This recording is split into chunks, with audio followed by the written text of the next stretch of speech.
C++ के code को चलाने के लिए आपको पहले एक IDE यानी इंटीग्रेटेड डेवलपमेंट एनवायरनमेंट इंस्टॉल करना होगा।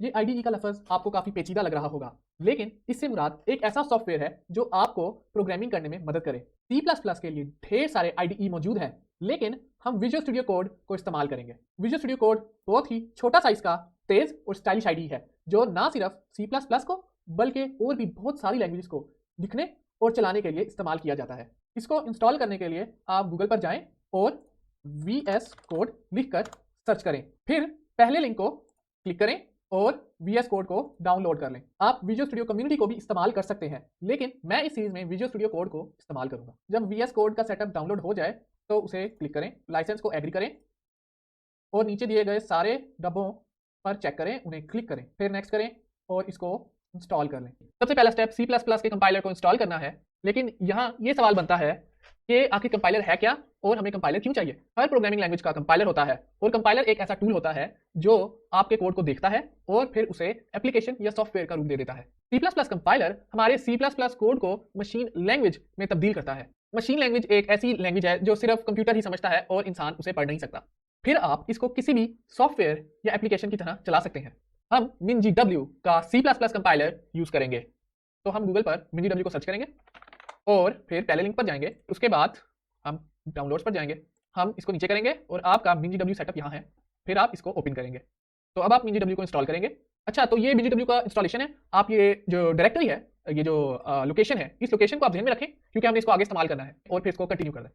जाहिर है कि मैंने MinGW पहले ही इंस्टॉल किया हुआ है, लेकिन आपने इसको फिर प्रोसीड करना है, नेक्स्ट करना है और फिर ये कुछ फाइल्स मजीद डाउनलोड करेगा। जब वो पूरी डाउनलोड हो जाए तो आपका MinGW इंस्टॉल हो जाएगा। अगला स्टेप ये है कि हमने MinGW कंपाइलर को एक पाथ इन्वायरमेंट वेरिएबल पर सेट करना है। पेचीदा लग रहा होगा, लेकिन है बहुत सादा और सिर्फ एक ही बार करना है। जब हम MinGW के बिन फोल्डर को पाथ वेरिएबल में डालेंगे तो फिर कोई भी सॉफ्टवेयर MinGW के C++ कंपाइलर को इस्तेमाल कर सकता है। MinGW का पाथ सेट करने के लिए आपने सर्च में पाथ लिखना है और फिर edit the system environment variables को आपने क्लिक करना है और उसके बाद ये आप सिस्टम प्रॉपर्टीज में आ जाएंगे। इसमें आपने इन्वायरमेंट वेरिएबल्स पर जाना है। यहाँ आपने सिस्टम वेरिएबल्स में पाथ वेरिएबल को ढूंढना है और ये है पाथ वेरिएबल। अब मैं इसको करूंगा डबल क्लिक और आ जाएंगे के सारे पाथ्स जो इस वेरिएबल के अंदर है। आप देख सकते हैं मैंने अपना पाथ वेरिएबल डाला हुआ है CMinGW bin। ठीक है, तो जो इंस्टॉलेशन डायरेक्टरी थी उसके अंदर जो बिन फोल्डर है वो आपने पाथ में डालना है। पाथ में डालने के बाद आपने ओके करना है। अब जब हमने MinGW का पाथ सेट कर दिया तो हमने अब ये चेक करना है कि क्या MinGW प्रॉपर्ली सही से इंस्टॉल हुआ है या नहीं। उसके लिए आप शिफ्ट का बटन दबाएंगे और राइट क्लिक करेंगे, शिफ्ट राइट क्लिक, जी हाँ, और फिर आप ओपन पावरशेल विंडो हेयर को क्लिक करेंगे। फिर हम MinGW की इंस्टॉलेशन को चेक करने के लिए यहाँ कुछ चीजें टाइप करेंगे, G++ वर्जन। ये आपको प्रॉपर्ली वर्जन बताएगा और अगर इसने बता दिया तो इसका मतलब आपका G++ इंस्टॉल है। उसके बाद हम एक और चीज चेक करेंगे, GDB वर्जन। इसने मेरा GDB भी सही बताया, उसका भी वर्जन बता दिया, कोई एरर नहीं दिया। अभी आप देख सकते हैं सफेद लाइनों में ये सारा कुछ लिखा आया है, लेकिन अगर कोई एरर आता तो फिर लाल रंग की लाइनों में ढेर सारी चीजें लिखी आनी थी और बेसिकली उसका यही मतलब है कि आपने प्रॉपर इंस्टॉल नहीं किया। अच्छा, तो मेरे साथ ये हुआ कि मैंने MinGW इंस्टॉल किया, लेकिन जब मैंने GDB वर्जन चेक करना चाहा तो उसमें एरर आ रहा था। ऐसी सूरत में आप अपने MinGW की डायरेक्टरी में जाएं जहां MinGW आपने इंस्टॉल किया था और फिर उसमें आप बिन के अंदर जाएं, जैसे कि मैं जा रहा हूं, और फिर आप यहाँ फिर शिफ्ट और राइट क्लिक एक साथ दबाएं और यहाँ आएगा ओपन पावरशेल विंडो है, इसको क्लिक करें। अब यहाँ लिखें MinGW get.exe install GDB। Basically जब आप इसको इंटर करेंगे तो ये आपका GDB इंस्टॉल कर देगा। इसके बाद ये कुछ फाइल्स डाउनलोड करेगा और आपका GDB इंस्टॉल हो जाएगा। G++ जो है वो C++ के कोड को कंपाइल करता है और जो GDB है वो C++ के कोड को डिबग करता है। अब आप सोच रहे होंगे कि डिबगिंग का क्या मतलब है, ये मैं आपको अगली वीडियोस में जरूर समझाऊंगा इंशाल्लाह। अच्छा, तो अब हमने MinGW को पाथ में डाल दिया, MinGW को देख भी लिया कि वो सही है और अब हम क्या करेंगे, अब हम फोल्डर बनाएंगे और उसमें VS कोड को इस्तेमाल करके C++ का कुछ कोड लिखेंगे। तो अब आप यहाँ एक फोल्डर बनाएंगे, राइट क्लिक करें, न्यू में जाएं, फोल्डर, ये फोल्डर बन गया। इस फोल्डर को एक नाम देंगे, मैं दे रहा हूँ इसे C++ प्रोग्रामिंग सीरीज। ठीक है, और अब इसको ओपन करें और फिर राइट क्लिक करके ओपन विद कोड, यहाँ एक ऑप्शन आएगा। अगर ओपन विद कोड को ऑप्शन राइट क्लिक करने पर नहीं आ रहा तो इसका मतलब यह है कि आपने VS कोड इंस्टॉल करते वक्त एक दो खानों या डब्बों को मिस कर दिया, लिहाजा आप VS कोड फिर से इंस्टॉल करें ताकि ओपन विद कोड का ऑप्शन आ जाए। ओपन विद कोड करने पर आपको कुछ इस तरह से सेटअप नजर आएगा। आपने न्यू फाइल को क्लिक दबाना है इधर और फिर ये आपकी नई फाइल खुल जाएगी अनटाइटल्ड 1 के नाम से। अब मैं आपको C++ का कोड लिखने लगा हूं जो मैं आपको अगली वीडियोस में जरूर समझाऊंगा इंशाल्लाह। लो, तो मैंने अपना सारा कोड लिख लिया। अब इसको हमने सेव करना है, तो सेव करने के लिए शॉर्टकट आप इस्तेमाल कर सकते हैं कंट्रोल एस। मैं इसको नाम दे रहा हूं main.cpp। जी हाँ, cpp बहुत जरूरी है, जरूर आप एंड पर cpp लिखें और फिर आप यहां सेव एज टाइप में इसको C++ ये दिखा हुआ है, तो आप इसको क्लिक करें और फिर सेव करें main.cpp के नाम से या जो भी आपको सही लगे। अच्छा, तो ये तो मैंने सेव कर लिया, लेकिन ये कोड नहीं चलेगा, इससे पहले हमने एक दो काम और करने हैं। अगला स्टेप ये है कि हम VS कोड की C++ एक्सटेंशन को इंस्टॉल करें। तो ये आप विजुअल स्टूडियो कोड देख सकते हैं और अब मैं यहाँ जाऊंगा व्यू में और फिर व्यू के अंदर ये एक्सटेंशंस लिखा है, इसको क्लिक करूंगा। मेरा तो इधर C++ लिखा आ गया है और मैंने इंस्टॉल किया हुआ है ये वाला एक्सटेंशन जो आप सामने देख सकते हैं। लेकिन अगर आपको C++ का एक्सटेंशन नजर ना आ रहा हो तो आप यहाँ सर्च पे C++ लिखेंगे और ये आपका C++ आ जाएगा और आपने इसको फिर इंस्टॉल कर देना है, जो कि मैंने पहले ही किया हुआ है। अब ये C++ एक्सटेंशन क्या भला है और ये हमें क्यों चाहिए? C++ एक्सटेंशन से VS कोड आपको कोड कंप्लीशन, डिबगिंग और इंटेलिजेंस जैसे टूल्स C++ कोडिंग के लिए फराहम करता है, जिससे आपकी C++ कोडिंग बहुत आसान हो जाती है। अब आखिर में हमने tasks.json और launch.json को सेट करना है, उनको पाथ देने हैं MinGW के कंपाइलर के, ताकि वो अपना काम कर सके और C++ को बिल्ड और रन कर सके। पहले हम tasks.json को ठीक करेंगे, तो उसके लिए हम टर्मिनल में जाएंगे और यहाँ कॉन्फ़िगर टास्क लिखा होगा, इसको क्लिक करेंगे और फिर हम ये C++, G++ exe build active file, जो ये चौथा ऑप्शन है मेरा, इसको क्लिक करेंगे। आप बाकी दो भी कर सकते हैं, ये तीनों एक ही ऑप्शन है G++ जिस पे लिखा है ना। तो ये अब आप tasks.json में है और यहाँ आपने कमांड में वो जगह लिखनी है जहाँ आपका कंपाइलर है। तो मैंने यहाँ क्या लिखा है, C MinGW bin G++.exe, ठीक है। और यहाँ मैंने एक स्लैश नहीं बल्कि दो स्लैश इस्तेमाल की है, एक स्लैश की बजाय दो स्लैश। इसी तरह आप ऑप्शंस में देखें तो वहाँ हमने बिन तक डायरेक्टरी देनी है, पाथ देना है और फिर ये आपका task.json मुकम्मल है। फिर आपने कंट्रोल एस यानी CTRL-S को दबाना है ताकि सेव हो जाए tasks.json। अब हम अपने कोड को रन करके देखते हैं, तो उसके लिए हम रन को क्लिक करेंगे और ये आप नजर आ रहा है पहला ऑप्शन स्टार्ट डिबगिंग, इसको आप क्लिक करेंगे। जब आपने स्टार्ट डिबगिंग को क्लिक किया तो ये इस तरह से आपको कुछ ऑप्शन नजर आएंगे।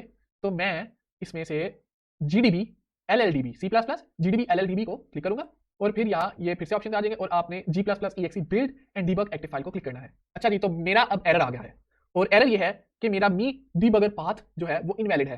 तो इसको ठीक करने के लिए अब आप ओपन करेंगे launch.json को, जैसे कि ये मेरे सामने नजर आ रहा है, तो क्लिक किया। अब ये launch.json ओपन हो गया है और हम इसमें अब नीचे जाएंगे और हम ये मी debugger path को सेट करेंगे।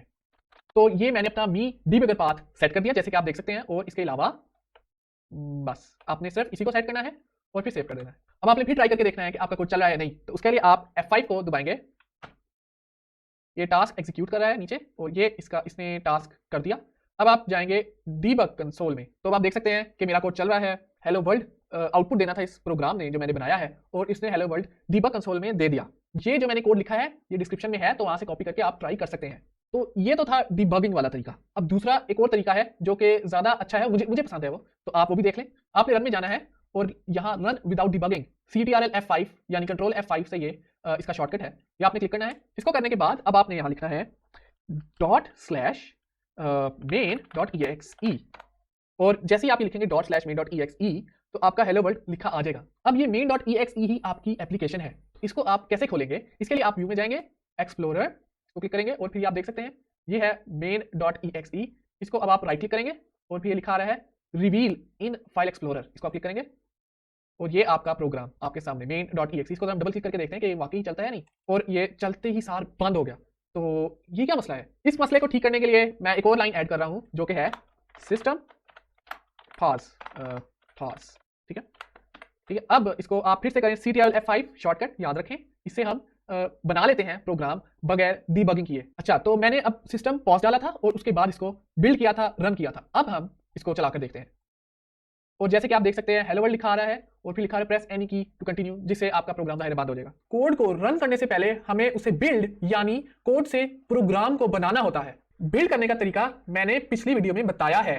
VS कोड में बिल्ड करने का शॉर्टकट कंट्रोल यानी CTRL F5 है। अगर आपको ये शॉर्टकट पसंद नहीं आया तो आप शॉर्टकट चेंज भी कर सकते हैं, लेकिन मैं इसी शॉर्टकट को इस्तेमाल करूंगा। तो अब हम उस फोल्डर की तरफ जाते हैं जहां हमने C++ को सेटअप किया था VS कोड पर, और ये वो फोल्डर है। और फिर राइट क्लिक करके ओपन विद कोड को क्लिक करते हैं। ये वो कोड है जो हमने पिछली वीडियो में बनाया था। बिल्ड करने के बाद हम टर्मिनल में ./main.exe लिखते हैं और फिर उसे इंटर करते हैं और इससे आपका प्रोग्राम चल जाता है। प्रोग्राम रन करते ही हेलो वर्ल्ड का आउटपुट लिखा आ जाता है। तो अब कोड की तरफ आते हैं। ये मैंने सारा कोड हटा दिया है और अब हम फिर से सारा कुछ लिखेंगे ताकि मैं आपको साथ साथ समझाता भी जाऊं कि जो मैं लिख रहा हूं वो आखिर है क्या, वो करता क्या है प्रोग्राम के अंदर। तो सबसे पहले हम हैश इंक्लूड लिखकर एंगल ब्रैकेट्स का पेयर डालेंगे। ब्रैकेट्स का हमेशा एक जोड़ा होता है, लिहाजा ये एक अच्छी प्रैक्टिस है कि आप ओपनिंग ब्रैकेट्स के फौरन बाद क्लोजिंग ब्रैकेट्स भी टाइप कर दें। आमतौर पर जो आप IDE इस्तेमाल कर रहे होते हैं वो एंडिंग ब्रैकेट खुद ब खुद आपकी आसानी के लिए लगा देता है। ब्रैकेट्स के अंदर IOStream लिखना है, लेकिन ये हैश इंक्लूड की लाइन आखिर कर क्या रही है? इस लाइन के जरिए से हम कंपाइलर को बताते हैं कि IOStream की फाइल हमारी इस फाइल में कॉपी पेस्ट कर दे कंपाइल या बिल्ड होने से पहले। IOStream में I का मतलब इनपुट और O का मतलब आउटपुट है। इस फाइल के अंदर एक आउटपुट का ऑब्जेक्ट है जिसको हमने इस्तेमाल करके हेलो वर्ल्ड को प्रिंट करना है।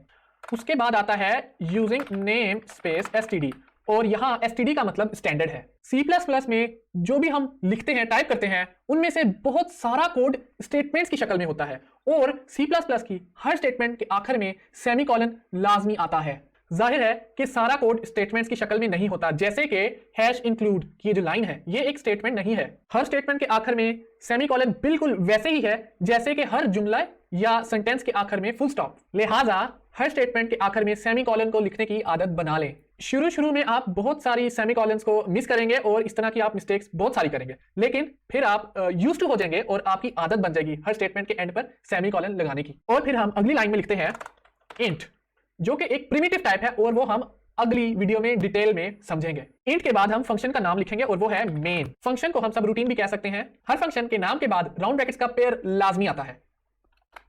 हर C++ प्रोग्राम का एक मेन फंक्शन लाजमी होता है और कोड सिर्फ उसी फंक्शन के अंदर चलता है। और यहां वही बात आ जाती है कि स्टार्टिंग ब्रैकेट के फौरन बाद एंडिंग ब्रैकेट लाजमी लगानी है। यहां मेरे IDE VS कोड ने खुद ब खुद एंडिंग ब्रैकेट लगा दी है। इसके बाद फंक्शन की बॉडी जहां फंक्शन का कोड लिखा जाता है वो टाइप करेंगे। इसके लिए हम फ्लावर या कर्ली ब्रैकेट्स को टाइप करेंगे और फिर उसके अंदर हम अपना कोड लिखेंगे सी आउट। अब ये सी आउट क्या है? ये एक ऑब्जेक्ट है कि जिसका मतलब है कंसोल आउटपुट। इस ऑब्जेक्ट के जरिए से हमारा कंप्यूटर कंसोल या टर्मिनल पर लफ्जों को आउटपुट करता है। अगर आप हैश इंक्लूड IOStream को नहीं लिखेंगे तो फिर आप कंसोल आउटपुट के ऑब्जेक्ट को इस्तेमाल नहीं कर पाएंगे।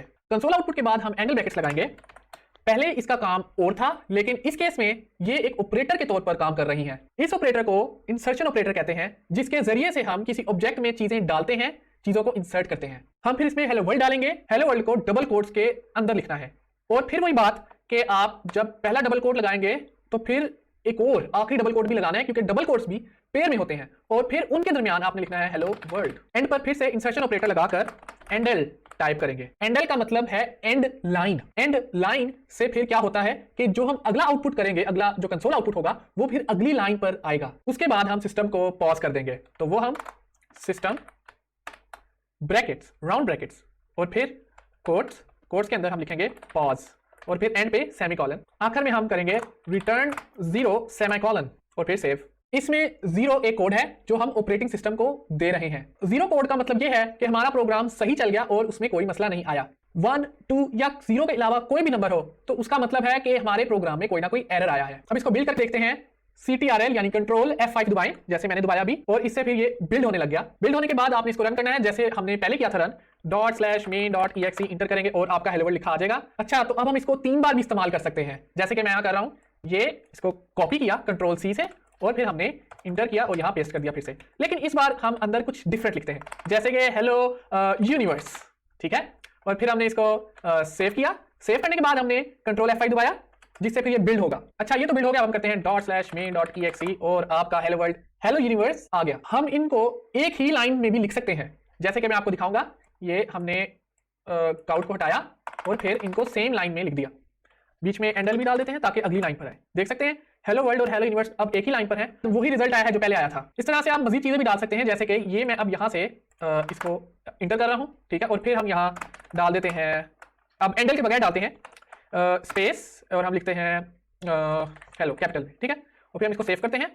हम इसको फिर बिल्ड करते हैं और उसके बाद ये देखें हेलो वर्ल्ड हेलो यूनिवर्स और हेलो। गौर करें कि हेलो यूनिवर्स और हेलो के दरमियान इस दफा मैंने एंडल नहीं लिखा, जिसकी वजह से वो दोनों एक ही लाइन पर हैं। अच्छा, आपने एक अजीब बात गौर की होगी कि जो मैं लिखता हूँ सी आउट हेलो वर्ल्ड, ये जो कोड होता है, जो स्टेटमेंट है, इसके पीछे हमने ये थोड़ी सी स्पेस छोड़ी हुई है। तो ये जो स्पेस है ये बहुत जरूरी है कोडिंग के लिए। आपके कीबोर्ड पर एक टैब का बटन होगा जो कि एक साथ 4 से 8 स्पेसेस डाल देता है। जैसे कि ये मैंने लिखा है cout you are programmer now, इसके पीछे हम यहाँ क्लिक करते हैं सी के पीछे और फिर हम टैब डालते हैं तो ये स्पेस आ जाती है। ये बहुत जरूरी है कि आपके कोड में प्रॉपर स्पेसेस हो और प्रॉपर टैब्स हो, वरना कोड को समझना बहुत मुश्किल हो जाता है। इन स्पेसेस को हम इंडेंटेशन कहते हैं या फिर हम इनको फॉर्मेटिंग भी कह सकते हैं। अपने कोड को फॉर्मेट या इंडेंट करने की लाजमी आदत बनाएं। हर आईडीई में ये ऑप्शन होता है कि वो आपके कोड को खुद ब खुद सारा का सारा फॉर्मेट कर दे और इंडेंट कर दे। वीएस कोड में भी आप अपने कोड को फॉर्मेट या इंडेंट कर सकते हैं और वो इस तरह से कि आप राइट क्लिक करें, आप यहां देख सकते हैं फॉर्मेट डॉक्यूमेंट का ऑप्शन, इसको आप क्लिक करें और आप ये शॉर्टकट देख रहे हैं शिफ्ट ऑल्ट एफ, इसको भी आप इस्तेमाल कर सकते हैं और इससे आपका कोड फॉर्मेट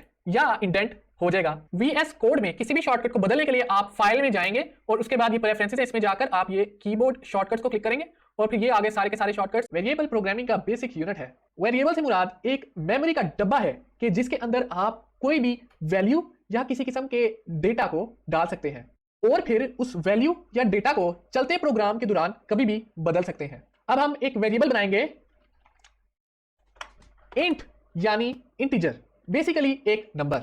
ये कोई भी नंबर हो सकता है, तो मैं इसका नाम रखता हूं नंबर ऑफ एप्पल्स। ये वेरिएबल मेमोरी के एक छोटे से हिस्से को सेलेक्ट करता है, एलोकेट करता है कि जिसके अंदर सिर्फ इंटीजर या नंबर ही डाला जा सकता है।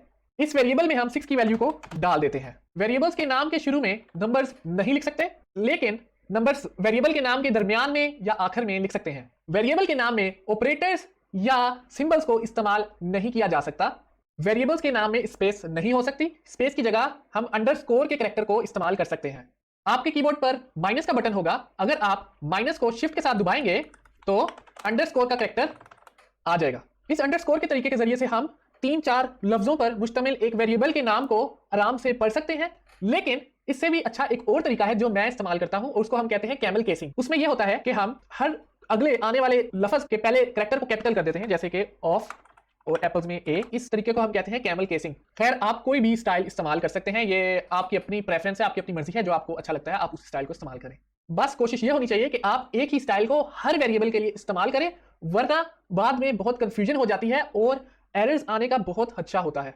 अगर आप जरा गौर करें तो मालूम होता है कि हमारे आईडीई ने कुछ लफ्जों को एक मुख्तलिफ रंग दिया हुआ है। वीएस कोड के डार्क थीम में नीले रंग में कुछ अल्फाज आ रहे हैं, जैसे कि include, using namespace, int, return. इनको हम कीवर्ड्स का नाम देते हैं और इनके जरिए हम C++ में कोडिंग करते हैं। इन कीवर्ड्स को भी वेरिएबल के नाम के तौर पर इस्तेमाल नहीं किया जा सकता। तो अब हम इस वेरिएबल को प्रिंट करते हैं, cout insertion operator number of apples, उसके बाद इंसर्शन ऑपरेटर एंड एल। इस बात पर गौर करें कि हमने वेरिएबल के नाम को डबल कोट्स के दरमियान में नहीं लिखा। तो अब हम इसे सेव करते हैं और उसके बाद इसको रन करते हैं। रन करने के लिए ctrl F5 और ये आप देख सकते हैं कि इसने आउटपुट में 6 दिया है और ये नंबर ऑफ एप्पल्स की वैल्यू है। इसी तरह हम दो वेरिएबल्स को भी एक साथ ऐड कर सकते हैं, जैसे कि मैं लिखता हूं इंट नंबर ऑफ बनानास और इसमें हम डाल देते हैं 5, ठीक है। और हम इन दोनों को ऐड करके फिर प्रिंट करते हैं, जैसे कि ये नंबर ऑफ एप्पल्स अभी आ रहा है और हम साथ लिखेंगे प्लस और इसके बाद हम लिखते हैं नंबर ऑफ बनानास, ठीक है। और आप देख सकते हैं कि 11 वैल्यू मिल गई, जो कि क्या है 6 + 5। 6 था नंबर ऑफ एप्पल्स और 5 था नंबर ऑफ बनानास, दोनों को मिलाकर 11 का आउटपुट इसने प्रिंट कर दिया। इसके अलावा हम एक और तीसरा वेरिएबल बना सकते हैं जिसके अंदर इन दोनों पहले वाले वेरिएबल्स को ऐड करके जो नया वेरिएबल होगा, जो नई वैल्यू होगी वो स्टोर होगी, जैसे कि इंट टोटल फ्रूट्स और अब इसके अंदर लिखते हैं number of apples plus number of bananas, ठीक है। और फिर बजाय कि हम इन दोनों को ऐड करके प्रिंट करें, हम सिर्फ टोटल फ्रूट्स को डिस्प्ले करते हैं, टोटल फ्रूट्स, ठीक है। और ये आ गया फिर से वही वैल्यू 11। तो जनाब, आपने प्रोग्राम के दौरान एक एप्पल या बनाना खा लिया, तो हम उसको कैसे शो कर सकते हैं? उसके लिए हम करते हैं total fruits is equal to total fruits -1। और इसमें हो क्या रहा है? इसमें ये हो रहा है कि जितने भी टोटल फ्रूट्स थे 11, ठीक है ना, उसमें से एक सब्ट्रैक्ट हो गया और फिर वो वापस टोटल फ्रूट्स में चला गया, ठीक है। कहने का मतलब ये है कि जो कंपाइलर है हमारा वो राइट साइड से चीजों को पढ़ता है और फिर वो लेफ्ट साइड पर जाती है, ठीक है। अब राइट साइड से देखें, -1 जो है वो ऐड हो रहा है टोटल फ्रूट्स के अंदर, जो कि 11 है। तो 11 में जब -1 ऐड होगा तो वो क्या हो जाएगा? 10 हो जाएगा और वो 10 जो है फिर वो टोटल फ्रूट्स के अंदर सेव हो जाएगी वैल्यू। तो आप ये देख सकते हैं इसने 10 का वैल्यू शो कर दिया, यानी कि 11 में से 1 को कम कर दिया। फर्ज करें कि आप बाजार से आम लेकर आए हैं, कुछ आम लेकर आए हैं, तो वो हम आम भी अब ऐड करते हैं, मैंगोज इज इक्वल टू 3 और हम इसको ऐड कर देते हैं। यहाँ पहले सब्ट्रैक्ट हो रहा था, हम लिखते हैं प्लस नंबर ऑफ मैंगोस, ठीक है। और आप देख सकते हैं कि 11 के अंदर 3 ऐड हो गया तो 14 आउटपुट आ गया। अगर आप वेरिएबल के पीछे कॉन्स्ट का कीवर्ड लगा दें तो वो एक कांस्टेंट बन जाता है। जैसे कि अब ये देख रहे हैं कॉन्स्ट मैंने लगा दिया टोटल फ्रूट्स के पीछे और अब ये बन गया है कांस्टेंट। कांस्टेंट को आप चलते प्रोग्राम के दौरान नहीं बदल सकते, लेकिन जाहिर है कि कोड में आप इसको बदल सकते हैं। जैसे कि हमने यहाँ सेट किया हुआ है टोटल फ्रूट्स को नंबर ऑफ एप्पल्स और नंबर ऑफ बनानास पर, हम इसको चेंज कर सकते हैं, इसकी वैल्यू हम बदल सकते हैं, लेकिन प्रोग्राम के दौरान हम एक कांस्टेंट की वैल्यू नहीं बदल सकते। और इसीलिए आप देख सकते हैं कि यहाँ टोटल फ्रूट्स के अंदर जब मैंने नंबर ऑफ मैंगोज ऐड करना चाहा तो ये एरर दे रहा है। ये जो लाल रंग की लाइन है ये एरर का साइन होता है, ये एरर का निशान होता है और इसने इस लाल रंग की लाइन से ये शो किया है कि हम नंबर ऑफ मैंगोज ऐड नहीं कर सकते। क्यों? क्योंकि टोटल फ्रूट्स एक कांस्टेंट है और कांस्टेंट्स की वैल्यू को आप बदल नहीं सकते। ये बहुत जरूरी है कि आप कांस्टेंट्स और वेरिएबल्स के लिखने का जो स्टाइल है उसको आप मुख्तलिफ रखें ताकि आप वेरिएबल और कांस्टेंट के दरमियान फर्क कर सकें और फजूल में कांस्टेंट को बदलने की कोशिश ना करें। जाहिर है क्योंकि कांस्टेंट वेरिएबल नहीं होता। तो इसका मेरा ये तरीका होता है कि मैं कैपिटल्स में सारे लफ्ज लिखता हूं, जैसे कि टोटल और फिर एक अंडरस्कोर लगाता हूं ताकि 2-3 लफ्ज हो तो उनके दरमियान फर्क समझ आए कि टोटल और फ्रूट। इस तरह से मैं कांस्टेंट लिखता हूं और ये मुझे यकीन है आपको भी फायदा देगा। अब कांस्टेंट की मिसाल ले लेते हैं, जैसे कि स्क्रीन का साइज, जो कि जाहिर है किसी भी कंप्यूटर का नहीं बदलता और एक ही जैसा रहता है। अब अगर आप गलती से स्क्रीन की चौड़ाई या विड्थ बदल दो तो जाहिर है कि ये एक गलत चीज है, लेकिन अगर ये एक कांस्टेंट होगा तो हम इसकी वैल्यू को बदल नहीं सकते क्योंकि कंपाइलर आपको बता देगा कि आप एक कांस्टेंट को बदलने की कोशिश कर रहे हैं, जो कि जाहिर है कि गलत है। प्रिमिटिव टाइप्स को सीखने से पहले हम ये सीखेंगे कि कंप्यूटर डेटा को स्टोर कैसे करता है। कंप्यूटर डेटा को बाइनरी नंबर्स की शक्ल में स्टोर करता है।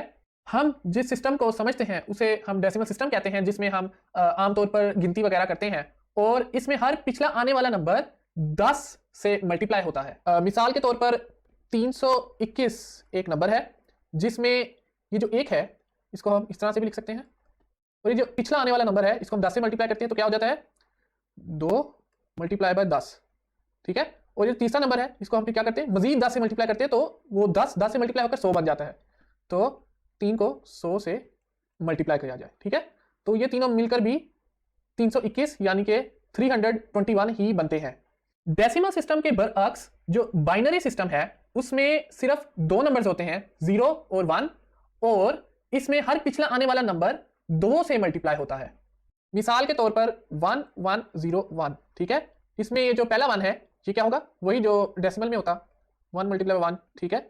और ये फिर आ गया 0, इसमें होगा 0 मल्टीप्लाई बाय 2 और फिर ये जो तीसरा 1 है अब ये जो पीछे 2 था इसको फिर 2 से मल्टीप्लाई किया तो क्या हो गया 4 आ गया, ठीक है। तो 1 मल्टीप्लाई बाय 4 और फिर इसी तरह इस आखिरी नंबर के साथ भी हुआ कि जिसमें फिर हो गया 1 मल्टीप्लाई बाय 8। तो ये 8, 4 और 1 मिलकर कितने बन गए 13। तो ये जो 1101 है ये डेसिमल में 13 कहलाया जाएगा। कंप्यूटर हर चीज ऑन और ऑफ की स्टेट्स के जरिए समझता है। होता यह है कि कंप्यूटर में ढेर सारे सेल्स होते हैं और इस केस में 1101 के केस में ये एक सेल इसमें 1 इस तरह से होगा, ये ऑन, ये ऑफ और ये ऑन। तो ये सेल्स की शक्ल में कंप्यूटर के अंदर डेटा होता है।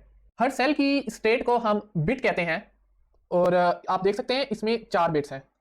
इसी तरह 8 बिट्स मिलाकर एक बाइट बनती है। तो ये था मुख्तसर सा मेमोरी का कॉन्सेप्ट और ये सिर्फ समझने के लिए है, इसका प्रोग्रामिंग के साथ इतना कोई ताल्लुक नहीं है। अभी जो हम प्रिमिटिव टाइप्स की बात करने जा रहे हैं उन सब के मेमोरी साइज के लिए बाइट्स का यूनिट इस्तेमाल होता है। इंट यानी इंटीजर एक प्रिमिटिव टाइप है। हर प्रिमिटिव टाइप का एक साइज और लिमिट होती है। अब अगर आपने ये जानना हो कि इंटीजर या किसी भी प्रिमिटिव टाइप में सबसे बड़ी या छोटी वैल्यू कौन सी स्टोर कर सकते हैं तो उसके लिए आप IOStream के अलावा limits.h को इंक्लूड करें और फिर आप मसलन ये इंटीजर है तो आप ये int max ये लिखेंगे और इसके ऊपर हॉवर करेंगे, इसके ऊपर माउस रखेंगे तो ये आपको बता देगा इंटीजर के अंदर जो मैक्सिमम वैल्यू है वो क्या हो सकती है। फर्ज करें कि आपने इंटीजर में जो सबसे बड़ी वैल्यू स्टोर होती है उससे भी बड़ी वैल्यू आपने स्टोर करनी है तो ऐसे में एक और प्रिमिटिव टाइप है और वो है लॉन्ग। लॉन्ग में आप इससे भी बड़ी, बहुत बड़ी वैल्यू रख सकते हैं। बिल्कुल इसी तरह इंटीजर का एक छोटा भाई भी है और वो है शॉर्ट। इसमें आप छोटी वैल्यू रख सकते हैं, इसमें आप ज्यादा बड़ी वैल्यू नहीं रख सकते। अब जाहिर है कि इनकी लिमिट्स मुख्तलिफ हैं लिहाजा इनका साइज भी मुख्तलिफ ही होगा। किसी भी वेरिएबल या टाइप का साइज मालूम करने के लिए हम साइज ऑफ का ऑपरेटर इस्तेमाल करते हैं। हम साइज ऑफ लिखते हैं और उसके बाद राउंड ब्रैकेट्स के दरमियान हम या तो वेरिएबल का नाम लिखते हैं जिसका हमने साइज मालूम करना होता है या फिर हम टाइप लिखते हैं। प्रोग्राम को चलाने पर आप देख सकते हैं कि इंटीजर, लॉन्ग और शॉर्ट के साइजेस प्रिंट हो गए हैं और ये जो साइज है 442 ये बाइट्स है। 4 बाइट्स एक इंटीजर ले रही है, एक लॉन्ग भी 4 बाइट्स ले रही है और एक शॉर्ट 2 बाइट्स ले रही है। एक इंटीजर पॉजिटिव है या नेगेटिव, इसको दिखाने के लिए भी एक बिट इस्तेमाल होता है। दोनों नेगेटिव और पॉजिटिव नंबर्स को इस्तेमाल करने के लिए हम साइंड इंटीजर यूज करते हैं, जो कि बाय डिफॉल्ट वैसे ही आपको साइंड इंटीजर मिलता है। लेकिन अगर आपने अनसाइंड इंटीजर इस्तेमाल करना है तो आप सीधी सी अनसाइंड इंट लिखें और ये सिर्फ पॉजिटिव वैल्यू होगी, इसको आप नेगेटिव नहीं कर सकते। अनसाइंड इंटीजर को नेगेटिव लिखने पर तो कोई एरर कंपाइलर नहीं देता, लेकिन मैंने नेगेटिव करके इसको प्रिंट किया तो आप देख सकते हैं एक अजीबोगरीब फजूल किस्म की वैल्यू दे रहा है 4294, जो कि जिसका कोई ताल्लुक नहीं है -124 के साथ जो मैंने इसकी रखी है। इंटीजर्स में आप सिर्फ होल नंबर्स को इस्तेमाल कर सकते हैं और आप डेसिमल या फ्रैक्शन नंबर्स को इस्तेमाल नहीं कर सकते। इसी मसले को हल करने के लिए C++ में 2 प्रिमिटिव टाइप्स हैं, एक है फ्लोट और दूसरी है डबल। मैंने फ्लोट और डबल को प्रिंट किया है, लेकिन ये सारी वैल्यूज जो हैं वो डिस्प्ले नहीं कर रहा। तो ऐसे में क्या किया जाए? इस मसले को हल करने के लिए हमें एक और फाइल इंक्लूड करनी पड़ेगी और वो है include iomanip। और फिर iomanip के जरिए से हमें एक फंक्शन मिल जाएगा set precision, और हम जितना मर्जी वैल्यूज हम शो करना चाहें उतना नंबर लिख दे। मैंने 20 लिख दिया है, ठीक है। और फिर इसी को मैं अब कॉपी करके यहाँ नीचे पेस्ट कर देता हूँ, ठीक है। और अब इसको देखते हैं कि क्या ये नंबर सारे शो करता है या नहीं। और ये आप देख सकते हैं iomanip और set precision से सारी की सारी वैल्यूज प्रिंट हो गई हैं, लेकिन इनमें कुछ फर्क है। फ्लोट जो है वो सिर्फ 7 सिग्निफिकेंट डिजिट्स या डेसिमल पॉइंट के बाद आने वाले नंबर्स को सेव करता है, जैसे कि आप देख सकते हैं। इनके बाद आने वाली वैल्यूज जो हैं वो गार्बेज वैल्यूज हैं, फजूल वैल्यूज हैं, इनका कोई ताल्लुक नहीं हमारी दी हुई वैल्यू के साथ। लेकिन जो डबल है वो इससे दुगनी, मतलब 7 फ्लोट ने ली थी ना, तो इसने यही कोई 15-16 जो सिग्निफिकेंट डिजिट्स या डेसिमल पॉइंट के बाद आने वाले नंबर्स हैं उनका डेटा जो है वो प्रॉपरली स्टोर किया है। जैसे कि आप देख सकते हैं ये डबल है, पहला फ्लोट था, ये दूसरा डबल है, और इसने ज्यादा जो है डेसिमल पॉइंट के बाद आने वाले नंबर्स या सिग्निफिकेंट डिजिट्स को स्टोर किया। आमतौर पर फ्लोट बहुत होता है और इससे ज़्यादा हमें ज़रूरत नहीं चाहिए होती, लेकिन अगर आपने कोई ऐसा काम करना है जिसमें बहुत ज़्यादा प्रिसीजन चाहिए हो, मसलन कोई साइंटिफिक रिसर्च हो जाए या ऐसा कोई भी काम, तो उसके लिए डबल इस्तेमाल होता है। और यही वजह है कि जो डबल है वो फ्लोट से 2 गुना ज़्यादा मेमोरी को इस्तेमाल करता है। जो डबल है वो मेरे कंप्यूटर में 8 बाइट्स को इस्तेमाल कर रहा है और जो फ्लोट है वो 4 मेमोरी बाइट्स को इस्तेमाल कर रहा है। फ्लोट और डबल के अलावा एक लॉन्ग डबल की भी टाइप है जो कि 12 बाइट्स इस्तेमाल करता है, और फ्लोट डबल में साइंड अनसाइंड वाला कोई चक्कर नहीं है। बूल या बूलियन एक ऐसी प्रिमिटिव टाइप है कि जिसमें सिर्फ ट्रू या फॉल्स को डाला जाता है। ये टाइप एक साइंसदान जॉर्ज बूल के नाम पर है कि जिसने लॉजिक और मैथ पर बहुत ज्यादा काम किया था। ट्रू को 1 और फॉल्स को 0 भी कह सकते हैं। जैसे कि आप देख सकते हैं ये मैंने इस बूलियन को प्रिंट किया तो 1 की वैल्यू डिस्प्ले हुई। अब हम आ जाते हैं 4 या करैक्टर पर, कि जो एक ऐसी प्रिमिटिव टाइप है जिसमें हम लेटर या करैक्टर को डालते हैं। जैसे कि नाम से समझ आ ही रही है, करैक्टर को हमेशा सिंगल कोट्स में लिखते हैं, जैसे कि मैं लिख रहा हूं, ये देखें, और यहां हम लिख देते हैं F, ठीक है। और ये सिंगल कोट्स में है, डबल कोट्स में नहीं लिखना करैक्टर या लेटर को। हर करैक्टर या लेटर के पीछे एक नंबर होता है और वो नंबर आस्की टेबल से हम देख सकते हैं। और आस्की से मुराद American standard code for information interchange ब्ला ब्ला जो भी है। तो ये आप देख सकते हैं कि अगर हमने F लिखा है, F स्मॉल f, तो उसका जो नंबर होगा वो है 102। इस बात को साबित करने के लिए आप देख सकते हैं कि मैंने जो लेटर है उसको एक इंटीजर लेटर वैल्यू जिसका मैंने नाम दिया है उसके अंदर डाल दिया, ठीक है। और फिर हमने उसको प्रिंट किया तो आप देख सकते हैं ये F जो है ये दर हकीकत 102 है। 4 यानी करैक्टर के अलावा एक और प्रिमिटिव टाइप है और वो है wchar_t, ठीक है। और ये भी बिल्कुल वैसे ही है जैसे करैक्टर था, लेकिन हम इसको अंग्रेजी के अलावा और भी जुबानों के लिए इस्तेमाल कर सकते हैं, जैसे कि उर्दू, अरबी, चाइनीज, जापानीज, ये बाकी जुबानों के लिए एक स्पेशल प्रिमिटिव टाइप बनाई गई है और इसका यूनिकोड के साथ ताल्लुक है। अगर आपने टेक्स्ट या अल्फाज के साथ काम करना है तो उसके लिए स्ट्रिंग की टाइप इस्तेमाल होती है। स्ट्रिंग की टाइप को इस्तेमाल करने के लिए हमें सबसे पहले स्ट्रिंग को इंक्लूड करना होगा, जैसे कि आप देख सकते हैं यहाँ। तो अब मैं एक स्ट्रिंग बनाता हूँ और उसको प्रिंट करता हूँ, string some text is equal to, save करके Ctrl F5, और ये देखें हमारा प्रोग्राम चल गया, प्रोग्रामर चीमा हेयर प्रिंट हो गया और ये एक स्ट्रिंग है। C++ में किसी भी टेक्स्ट या स्ट्रिंग को हमेशा डबल कोट्स के दरमियान लिखते हैं, जैसे कि मैंने यहाँ लिखा है डबल कोट्स, आप देख सकते हैं। इनके दरमियान आपने हमेशा स्ट्रिंग यानी टेक्स्ट लिखना है। स्ट्रिंग एक प्रिमिटिव टाइप नहीं है बल्कि ये एक क्लास है। स्ट्रिंग C++ का हिस्सा नहीं है और ना ही ये एक कीवर्ड है। जैसे कि आप देख सकते हैं इंट और रिटर्न ये ब्लू में आ रहे हैं, लेकिन स्ट्रिंग जो है ये सिंपल सा आ रहा है, इसमें कोई ब्लू कलर नहीं आ रहा, क्योंकि ये जो है C++ का हिस्सा नहीं है और ये बाहर से लेके आए हैं हम एक क्लास जो कि हम इस तरह से इंक्लूड कर रहे हैं। और ये जो आप स्ट्रिंग का वेरिएबल देख रहे हैं सम टेक्स्ट, ये एक क्लास की इंस्टेंस यानी कि एक ऑब्जेक्ट है। अभी इस स्ट्रिंग ऑब्जेक्ट्स वाली बात को सोचने समझने की जरूरत नहीं है, ये मैंने आपको इसलिए बताया है कि ताकि आपके कॉन्सेप्ट ठीक रहें और आगे जाके आप ज्यादा कंफ्यूज ना हो। बस आप इस बात को ध्यान में रखें कि ताकि हम इंशाल्लाह आने वाली वीडियोस में जब क्लासेस को समझेंगे तो आप इस बात को रिकॉल कर सकें और इस जगह को पूर्ण कर सकें।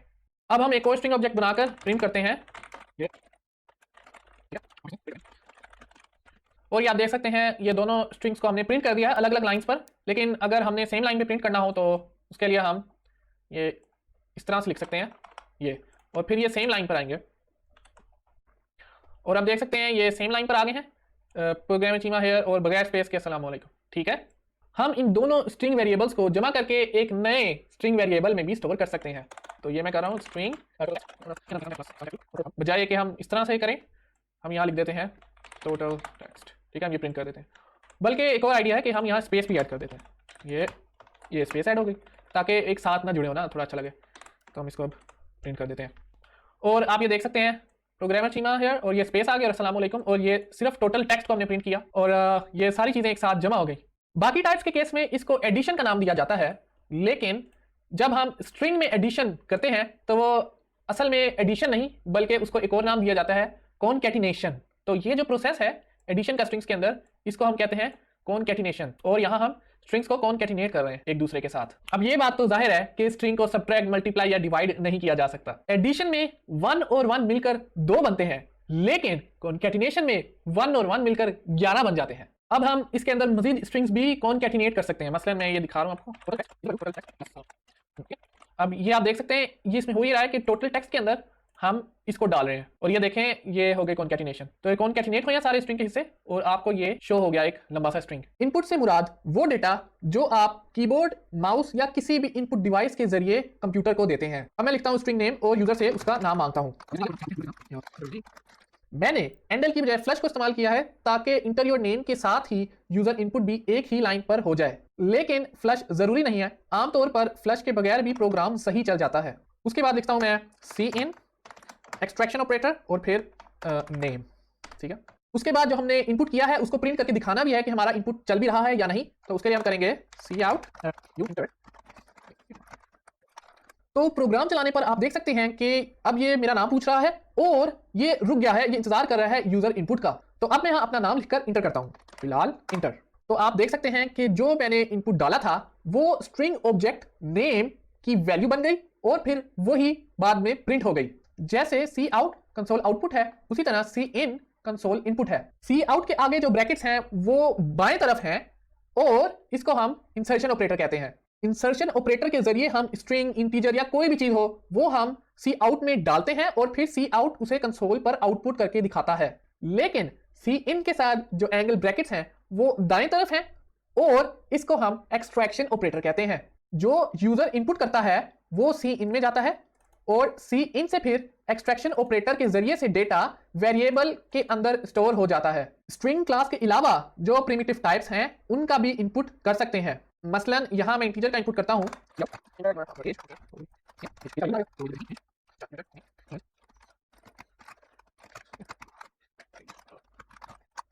तो अब हम इसको सेव करते हैं और फिर इसको रन करते हैं। अब ये प्रोग्राम चल रहा है और अब हम इसमें इनपुट करते हैं। तो मैं अपना नाम लिखता हूं और फिर अपनी एज लिखता हूं।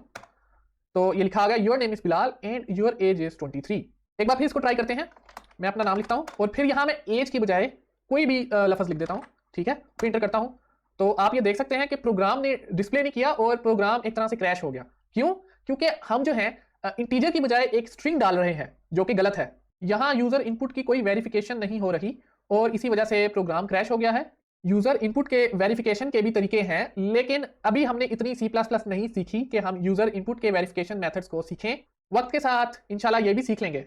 डबल स्लैश के जरिए से हम कोड के अंदर कमेंट्स लिख सकते हैं। मसलन मैं यहाँ सी आउट का लिखता हूँ कि सी आउट असल में कंसोल आउटपुट होता है और सी इन असल में कंसोल इनपुट होता है। ठीक है, तो आप ये देख सकते हैं इनको हम कमेंट्स कहते हैं डबल स्लैश के आगे हम जो भी लिखेंगे वो कंपाइलर नहीं पढ़ेगा और इसको इग्नोर कर देगा।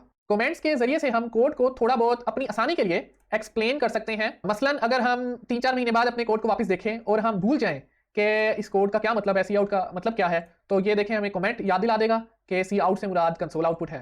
कमेंट के जरिए से हम कोड को बगैर खत्म किए कोड से निकाल सकते हैं। जैसे कि ये सी आउट इंटरव्यू नेम है, मैं इसको निकाल देता हूँ, ये डबल स्लैश पीछे लगाए और अब ये लाइन हरी हो गई। हरी लाइन से मुराद के ये कमेंट बन गया और मैंने इसी तरह इसको भी किया। तो अब ये जो है ये इसमें एरर आएगा। अगर मैं सेव करूँगा इसको तो आप देखेंगे कि नेम जो है वो नहीं चलना चाहिए, बल्कि नेम तो इधर डाला हुआ है।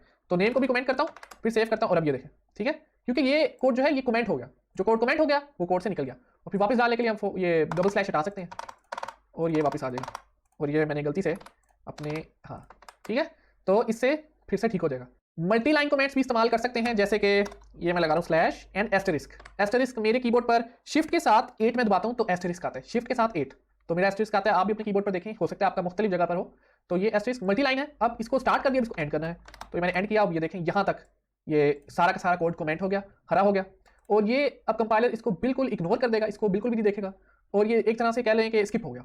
कोड को कमेंट करने का फटाफट तरीका ये है कि हम सेलेक्ट करें पहले और फिर हम करें CTRL-KC, इससे ये सारा का सारा कोड हो जाएगा कमेंट। और इसको फटाफट अनकमेंट करने के लिए हम एक और शॉर्टकट यूज कर सकते हैं, CTRL-KU, ठीक है, और ये सारा का सारा कोड अनकमेंट हो गया। CTRL-KC कमेंट करने का शॉर्टकट है और CTRL-KU अनकमेंट करने का शॉर्टकट है। अगर आपके प्रोग्राम में कोई मसला आ रहा हो तो आप याद रखें कि आप हर सी आउट की स्टेटमेंट के एंड पर फ्लश या एंडल जरूर लगाएं। तो वैसे तो मेरा कोई मसला नहीं आ रहा, लेकिन हो सकता है कि आपका आ रहा हो, ठीक है। सबसे पहले हम देखते हैं 4 बेसिक ऑपरेटर्स को, एडिशन, सब्ट्रैक्शन, मल्टीप्लिकेशन और डिवीजन। एडिशन और सब्ट्रैक्शन को तो हमने पहले भी देखा था, लेकिन अब मैं आपको बताता हूं कि मल्टीप्लिकेशन के लिए हम एस्टेरिस्क को इस्तेमाल करते हैं, जो कि मेरे कीबोर्ड पर शिफ्ट और 8 को दबाने से आता है, ठीक है। और डिवीजन के लिए हम स्लैश को इस्तेमाल करते हैं। एक तो होती है डिवीजन और दूसरी जो चीज़ होती है वो होती है रिमाइंडर। जब हम डिवाइड करते हैं एक नंबर को दूसरे नंबर से तो जो नंबर बच जाता है उसे हम रिमाइंडर कहते हैं और वो निकालने के लिए हम मॉड्यूलो ऑपरेटर को इस्तेमाल करते हैं। तो ये मॉड्यूलो, यहां डिवीजन हो रही है और यहां भी डिवीजन हो रही है, लेकिन हम मॉड्यूलो ऑपरेटर इस्तेमाल कर रहे हैं जिससे हमें रिमाइंडर मिलता है। 30 को 7 से डिवाइड करें तो जो डिवीजन से आंसर आता है वो है 4, ठीक है। लेकिन रिमाइंडर जो है वो हम मॉड्यूले से ढूंढते हैं और रिमाइंडर में अगर हम 30 को 7 से डिवाइड करें तो जाहिर है कि 7 4 28 आता है। तो 30 में से 28 काटें तो रिमाइंडर क्या बचता है, 2। तो जो मॉड्यूलो ऑपरेटर है वो आपको 2 रिमाइंडर को कैलकुलेट करके देगा। अब इसको रन करके देखते हैं। रन करने पर आप देख सकते हैं कि 37, 23, 210, 4 और 2 जो आनी चाहिए वैल्यूज। अच्छा, तो हम ये भी कर सकते हैं कि हम लिखें number is equal to number plus 10। इसमें यह हो रहा है कि नंबर जो वेरिएबल है उसके अंदर हम 10 को ऐड कर रहे हैं तो यह फिर 40 बन जाता है, 40 बन जाता है। लेकिन इसका शॉर्टकट भी है और वो शॉर्टकट ये है कि हम इस तरह से लिख सकते हैं नंबर प्लस इक्वल टू 10। ये नंबर प्लस इक्वल टू 10 वही काम कर रहा है जो ये इसके ऊपर वाली स्टेटमेंट कर रही है। रन करने पर आप देख सकते हैं कि जो 30 है उसके अंदर 10 ऐड हो गया तो ये 40 प्रिंट हो गया। बिल्कुल इसी तरह सब्ट्रैक्शन, मल्टीप्लिकेशन, डिवीजन और मॉड्यूलो के भी शॉर्टकट्स हैं। तो अभी आप ये 2 स्टेटमेंट्स अपने सामने देख सकते हैं। एक में हो रही है एडिशन एक नंबर की और दूसरे में वही चीज हो रही है लेकिन सब्ट्रैक्शन। लेकिन इसका भी शॉर्टकट है और वो बहुत ही छोटा शॉर्टकट है। वो ये है कि हम इसकी बजाय लिख सकते हैं नंबर प्लस प्लस, ठीक है, और यहां हम लिख सकते हैं नंबर माइनस माइनस। ये नंबर माइनस माइनस और यहां वही हो रहा है कि नंबर जो है नंबर के अंदर एक नंबर ऐड हो रहा है, ठीक है, यानी कि यही वाला काम हो रहा है। 30 + 1 क्या है 31, तो अब ये नंबर की वैल्यू 31 हो जाएगी और यहाँ आप देख सकते हैं फिर माइनस हो रहा है तो 31 से फिर 30 आ जाएगा। इसके अलावा प्लस प्लस और माइनस माइनस हम पीछे भी लिख सकते हैं, लेकिन अगर आगे प्लस प्लस लगाए माइनस माइनस लगाए या फिर पीछे प्लस प्लस लगाए माइनस माइनस लगाए तो इनमें आखिर फर्क क्या है। अब अगर मैं यहाँ लिखता हूँ नंबर प्लस प्लस तो होगा ये कि पहले नंबर जो है वो प्रिंट हो जाएगा, यानी कि 30 की वैल्यू प्रिंट हो जाएगी, उसके बाद एक नंबर ऐड होगा।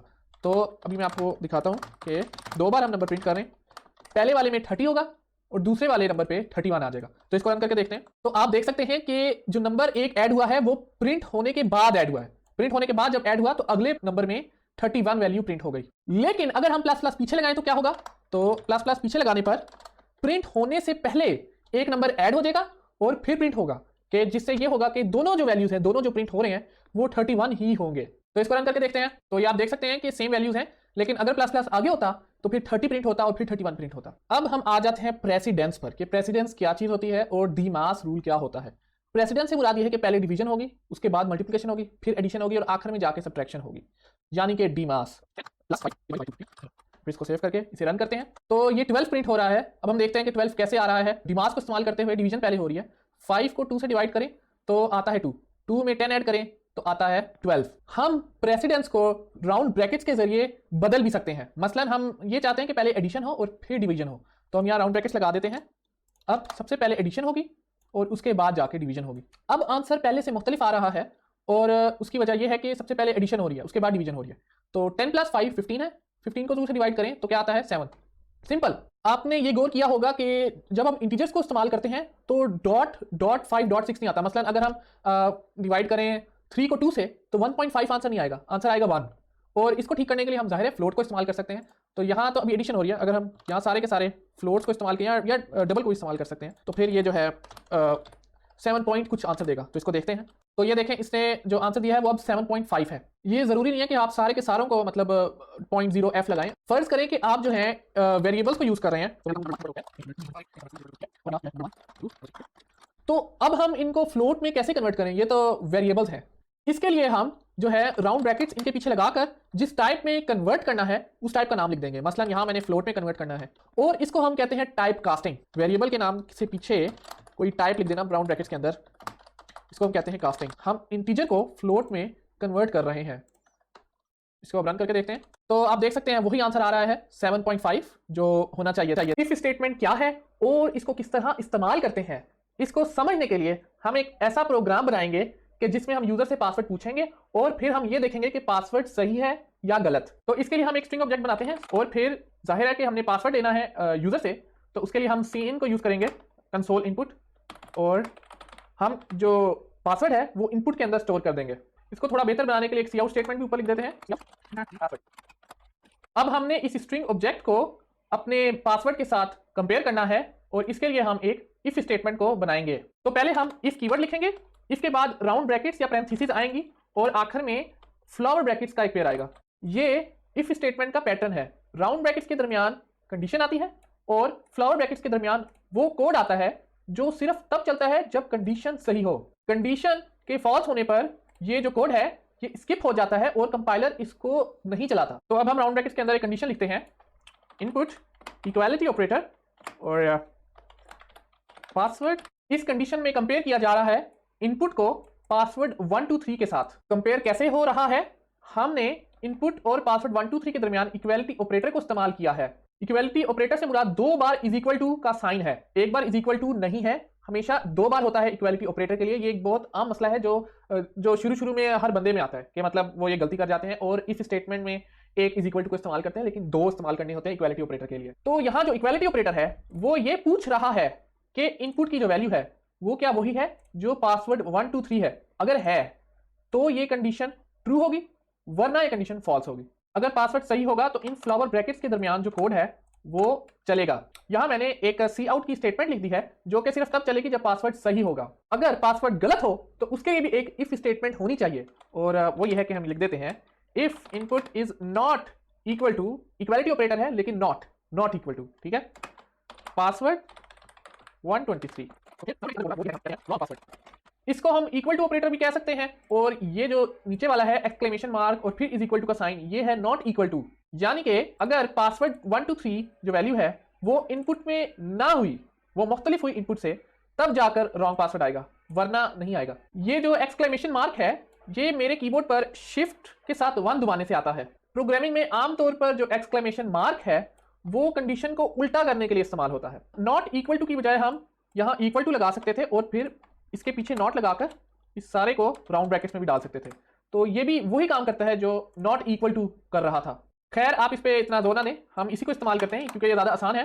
तो अब हम इस प्रोग्राम को चलाकर देखते हैं ctrl F5। तो आप देख सकते हैं कि गलत पासवर्ड लिखने पर कह रहा है रॉन्ग पासवर्ड और सही पासवर्ड लिखने पर ये कह रहा है you entered the correct password, यानी कि हमारा प्रोग्राम सही चल रहा है। लेकिन हमारे पास इससे भी ज्यादा बेहतर तरीका है और वो ये है कि हम दूसरी इफ स्टेटमेंट को इस्तेमाल करने की बजाय एल्स की स्टेटमेंट इफ के साथ मिला दें। तो मैं यहाँ सिर्फ एल्स लिखता हूँ और इसको सेव कर देता हूँ और ये बिल्कुल वही काम करेगी जो हमारा पीछे वाला जो डबल इफ स्टेटमेंट्स वाला कोड था वो करता था। इस पूरी कंडीशनल स्टेटमेंट को समझने के लिए हम इसको इस तरह से पढ़ सकते हैं कि अगर इनपुट जो है वो पासवर्ड 123 है तो फिर जो आउटपुट होगा वो होगा you entered the correct password, वरना से मुराद ये कि अगर इनपुट पासवर्ड 123 नहीं है तो फिर रॉन्ग पासवर्ड प्रिंट होगा। एक बार फिर देखते हैं, अगर ये है तो फिर ये चलेगा, वरना ये चलेगा। पीछे जो हमने दो इफ स्टेटमेंट्स को इस्तेमाल किया था उनके दरमियान हम कोड लिख सकते थे, लेकिन यहां इफ और एल्स के दरमियान हम कोड नहीं लिख सकते। मसलन मैं यहां लिखता हूं सी आउट, तो आप देख सकते हैं कि वो पहले ही एरर दे रहा है। ठीक है, इफ और एल्स जो है वो एक दूसरे के साथ जुड़ी है और एल्स स्टेटमेंट इफ के बगैर इस्तेमाल नहीं हो सकती। इफ स्टेटमेंट को इंटीजर्स और बाकी टाइप्स के साथ भी इस्तेमाल कर सकते हैं। वेंडिंग मशीन एक ऑटोमेटिक मशीन होती है कि जिसके अंदर कुछ आइटम्स होते हैं, आप एक आइटम चुनते हो और फिर आप उसके पैसे मशीन के अंदर डालते हो और वो आइटम बाहर निकल आता है। हमारी वेंडिंग मशीन में कुछ जूसेस होंगे, तो उन जूसेस को रिप्रेजेंट करने के लिए हम सी आउट करते हैं पहले। अब हम यूजर से पूछेंगे कि उसने कौन सा जूस खरीदना है। जूस का पूछने के बाद हमने वो जूस यूजर को दे देना है, तो उसके लिए हम इफ स्टेटमेंट्स यूज करेंगे।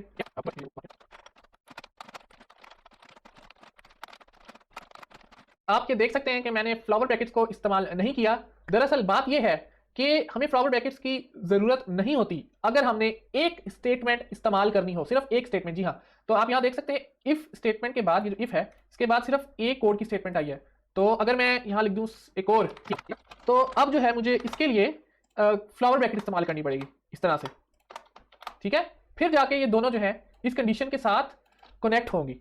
लेकिन अगर सिर्फ एक ही लाइन है यू गॉट एप्पल जूस, ठीक है, तो फिर उसका कनेक्शन बन जाता है। ये बाय डिफॉल्ट जो है इसके आगे जो भी एक स्टेटमेंट होगी उसके साथ एक कनेक्शन बन जाता है। अगर आपको ये सिंगल लाइन इफ स्टेटमेंट वाली बात कंफ्यूजिंग लग रही है तो आप जो है फ्लावर ब्रैकेट्स भी इस्तेमाल कर सकते हैं, इसमें कोई मसला नहीं है।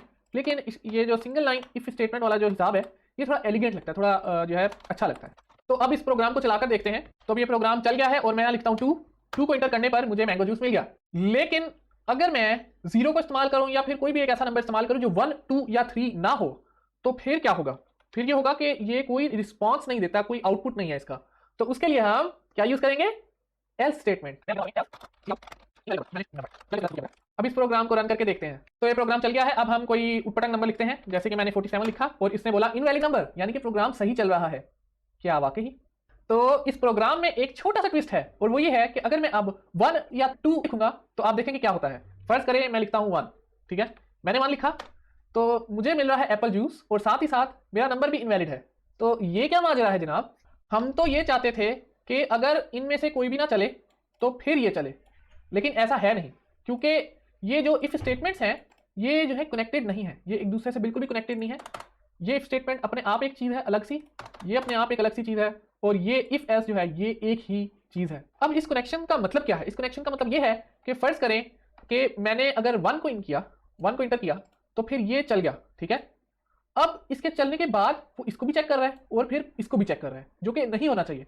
अब जरा ये बात आप खुद सोचें कि जब हमें पता चल गया है कि एप्पल जूस यूजर को चाहिए, तो फिर हम मैंगो जूस और लेमन जूस को क्यों चेक कर रहे हैं? तो फिर अब असल सवाल आता है कि इनके दरमियान ताल्लुक को कैसे बनाया जाए। उसके लिए हम एल्स स्टेटमेंट को इस्तेमाल कर सकते हैं। तो फर्ज करें कि ये इनपुट है, इनपुट इज इक्वल टू 1, इसके बाद हम एक एल्स स्टेटमेंट को लिख सकते हैं, ठीक है, और एल्स की स्टेटमेंट के अंदर हम बाकी 2 इफ स्टेटमेंट्स कर सकते हैं, ठीक है। अब जरा गौर करें कि इसमें हो क्या रहा है। इसमें हो ये रहा है कि अगर इनपुट जो है वो 1 है तो फिर हमें एप्पल जूस मिल गया, ठीक है, लेकिन अगर इनपुट 2 या 3 है तो होगा ये कि 1 का जो है वो चेक होने के बाद वो इसकी एल्स स्टेटमेंट में जाएगा और एल्स के अंदर फिर 2 और 3 का चेक होगा। लिहाजा इस तरह से हमने पहली इफ स्टेटमेंट का दूसरी और तीसरी इफ स्टेटमेंट के साथ ताल्लुक कायम कर दिया है, लेकिन दूसरी और तीसरी का ताल्लुक तो है ही नहीं। तो उसको बनाने के लिए हम फिर से एल्स स्टेटमेंट को यूज कर सकते हैं। अब ये प्रोग्राम बिल्कुल उसी तरह चलेगा जिस तरह चलना चाहिए। तो इसको रन करके देखते हैं। अब इसमें हम लिखते हैं 2, तो मैं 2 लिखता हूं और मुझे मिल गया मैंगो जूस। तो इस दफा इनवैलिड नंबर क्यों नहीं आया? तो इसको जरा हम एक दफा गो थ्रू करते हैं इस कोड को। अब ये बात तो जाहिर है कि जो कंपाइलर है वो ऊपर से नीचे लिनियरली कोड को पढ़ता है, ठीक है। तो सबसे पहले तो वो इनपुट इज इक्वल टू 1 को पढ़ेगा, ठीक है। तो इनपुट इज इक्वल टू 1 जो है वो फॉल्स हुआ, क्योंकि हमने 2 का इनपुट दिया है, मैंगो जूस जिससे आया है, तो यहां फॉल्स हुआ, तो फिर वो एल्स स्टेटमेंट के अंदर चला गया, ठीक है। और फिर एल्स के अंदर इनपुट इज इक्वल टू 2 जो है वो ट्रू हो गया। जब input is equal to 2 true हो गया तो फिर यू गॉट मैंगो जूस आ गया और एल्स का जो स्टेटमेंट है वो सारी की सारी स्किप हो गई। इस कोड का स्किप होने की वजह से इनवैलिड नंबर का प्रिंट हुआ ही नहीं, वरना अगर हम इसको हटा दें और फिर इस प्रोग्राम को चला के जो है वो हम 2 लिखें, 2 इंटर करें, तो फिर इनवैलिड नंबर का मैंगो जूस के साथ प्रिंट आएगा। अगर आप ये सोच रहे हैं कि ये जो स्पेसेस आ रही हैं पीछे इनका क्या मकसद है और ये स्पेसेस यहाँ क्या कर रही हैं, तो मैं आपको बता दूं कि इसको हम कहते हैं इंडेंटेशन। टैब से हम इंडेंटेशन करते हैं और टैब जो है हमारे कीबोर्ड पर टॉप लेफ्ट में होता है और ये एस्केप बटन से थोड़ा नीचे होता है। कोड जो है वो ब्लॉक्स की शक्ल में लिखा जाता है और एक ब्लॉक से मुराद ये है कि फ्लावर ब्रैकेट्स और उसके दरमियान में लिखा गया कोड। हर ब्लॉक के अंदर के कोड को एक टैब दी जाती है। जब एक ब्लॉक दूसरे ब्लॉक के अंदर आ जाए तो फिर उसके अंदर मजीद एक टैब बढ़ा दी जाती है। इंडेंटेशन ना होने पर कोड पढ़ना मुश्किल हो जाएगा और ये बताना मुश्किल हो जाएगा कि कौन सी कंडीशन के साथ कौन सा कोड चल रहा है। लिहाजा इंडेंटेशन की आदत बनाएं, ये इंतहाई जरूरी चीज है। ये जो हमने इतना लंबा काम किया, इतना मतलब मुश्किल काम किया, मतलब कोड पढ़ना मुश्किल है, इंडेंटेशन हो रही है फिर भी कोड पढ़ना मुश्किल है, तो इसको आसान करने के लिए हमें एल्स इफ की स्टेटमेंट मिली है। और एल्स इफ को हम किस तरह यूज करते हैं कि हम ये ब्रैकेट हटा देते हैं, ठीक है, और ये आप देख सकते हैं कि हमारा कोड आसान हो रहा है और ठीक है।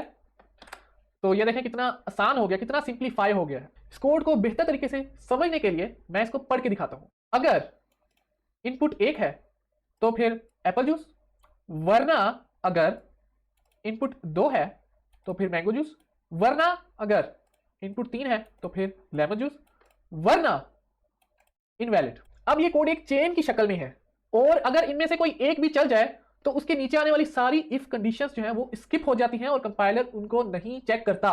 मसलन अगर इनपुट इज इक्वल टू 1 जो है वो चेक हुआ और वो ट्रू है और एप्पल जूस प्रिंट हो गया तो फिर बाकी सारी चीजें स्किप हो जाएंगी, कंपाइलर उन्हें नहीं देखेगा। इसी प्रोग्राम को बनाने के लिए एक और तरीका है और वो है स्विच स्टेटमेंट्स का तरीका। तो मैं अब इसी कोड को स्विच स्टेटमेंट्स में कन्वर्ट करता हूं। तो अभी ये इफ एल्स इफ किया है और अब मैं इसको चेंज कर लेता हूं स्विच में।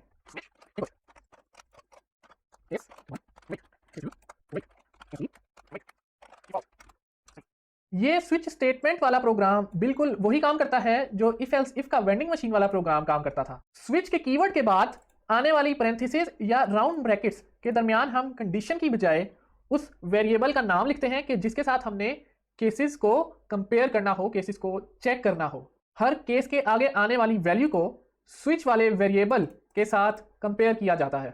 मिसाल के तौर पर ये जो इनपुट का वेरिएबल है ये इन सारे केसेस के आगे आने वाली वैल्यूज के साथ कंपेयर हो रहा है और अगर फर्ज करें कि इनपुट की वैल्यू 2 होती तो फिर ये केस 2 का जो है ये ट्रू हो जाता, उसके आगे आने वाला जो कोड है वो चल जाता।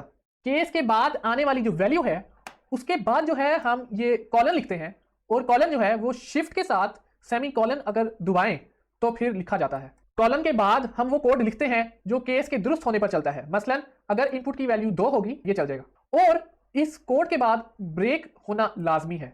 अगर ब्रेक ना हुआ तो अगले केस का भी कोड चल जाएगा और ये ब्रेक जो है इस चीज को रोकता है। अगर कोई भी केस दुरुस्त ना हो तो फिर डिफॉल्ट वाला केस चलता है। ये बिल्कुल वही काम करता है जो इफ एल्स इफ वाली स्टेटमेंट में जो एल्स होता है आखिर में वो काम करता था। बिल्कुल उसी तरह जिस तरह एल्स स्टेटमेंट हमेशा आखिर में होती थी ऐसे ही डिफॉल्ट भी हमेशा सारे केसेस के बाद लिखा जाता है। स्विच स्टेटमेंट्स को प्रोग्रामर्स प्रेफर करते हैं और ये जो है इफ एल्स इफ की स्टेटमेंट से ज्यादा क्लीन और एलिगेंट है और वो इसलिए क्योंकि इसमें ढेर सारी ब्रैकेट्स नहीं है। आप देख सकते हैं सिर्फ एक ही पेयर है फ्लावर ब्रैकेट्स का, लेकिन इफ एल्स इफ में हर जो कंडीशन है उसके बाद जो कोड आता है वो ब्रैकेट्स के अंदर लिखा जाता है और यहाँ जो है आप देख सकते हैं कि ब्रेक स्टेटमेंट्स उनको रिप्लेस करती हैं। लिहाजा अगर ढेर सारी चॉइसेस या ऑप्शंस हो तो स्विच की स्टेटमेंट को लिखना इफ एल्स इफ से बेहतर है। स्विच स्टेटमेंट बज़ाहिर इफ एल्स इफ की तरह ही काम करती है लेकिन ये इफ एल्स इफ से बहुत मुख्तलिफ है। तो जो पहला पॉइंट है वो ये है कि स्विच में सिर्फ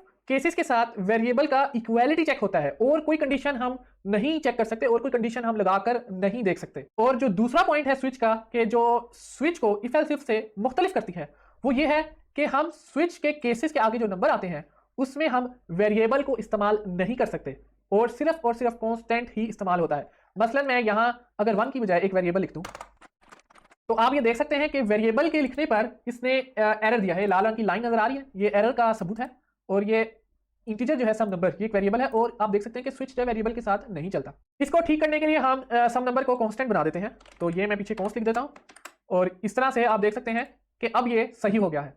तो ये तो हो गए 2 पॉइंट्स। और जो तीसरा पॉइंट है जो इसको डिफरेंट करता है इफ एल्स इफ से, वो ये है कि स्विच में सिर्फ और सिर्फ इंटीजर्स, कैरेक्टर्स और इन्यूमरेशंस को इस्तेमाल किया जाता है। इसके अलावा हम स्ट्रिंग, फ्लोट और डबल को इस्तेमाल नहीं कर सकते, और अगर इस्तेमाल कर भी लें और प्रोग्राम चल भी गया तो शायद प्रोग्राम सही ना चले। एक बार फिर मैं तीनों पॉइंट्स को दोहराता हूं जो स्विच को इफ एल्स इफ से मुख्तलिफ करती हैं।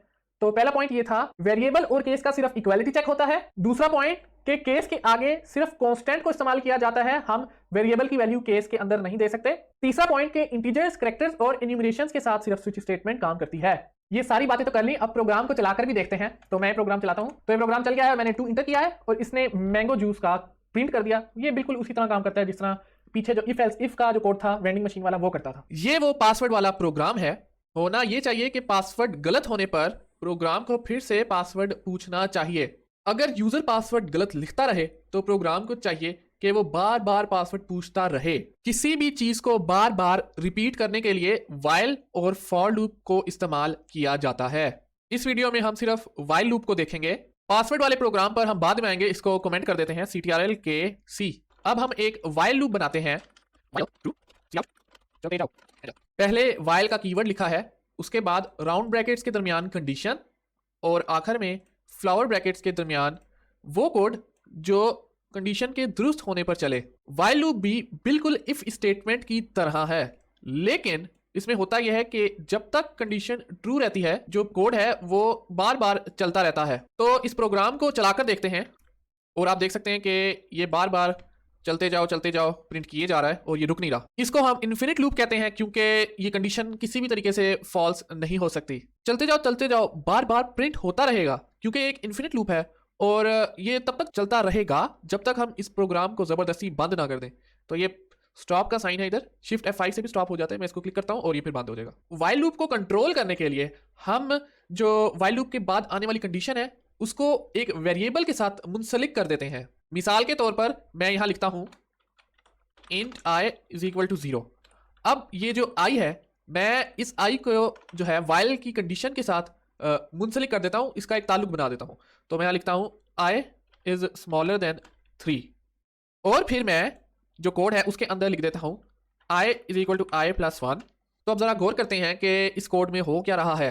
i और 3 के दरमियान ये एक और कंपैरिजन ऑपरेटर है। इसको हम इस तरह से पढ़ सकते हैं कि अगर i 3 से छोटा है तो फिर ट्रू। बिल्कुल इसी तरह अगर हम यहाँ इक्वल्स टू लगा दें, स्मॉलर देन के साइन के बाद इक्वल्स टू लगा दें, तो हम इसको इस तरह से पढ़ सकते हैं कि अगर i 3 से छोटा है या 3 के बराबर है तो फिर ट्रू। फिर हम इसको उल्टा भी कर सकते हैं और यहाँ स्मॉलर देन की बजाय बिगर देन का जो है ऑपरेटर इस्तेमाल कर सकते हैं। ये तो थे कंपैरिजन ऑपरेटर्स। तो अब हम वापस आते हैं अपने प्रोग्राम पर। जब तक i 3 से छोटा है तब तक चलते जाओ प्रिंट होता रहेगा, लेकिन उसके साथ साथ i के अंदर एक नंबर भी ऐड होता रहेगा।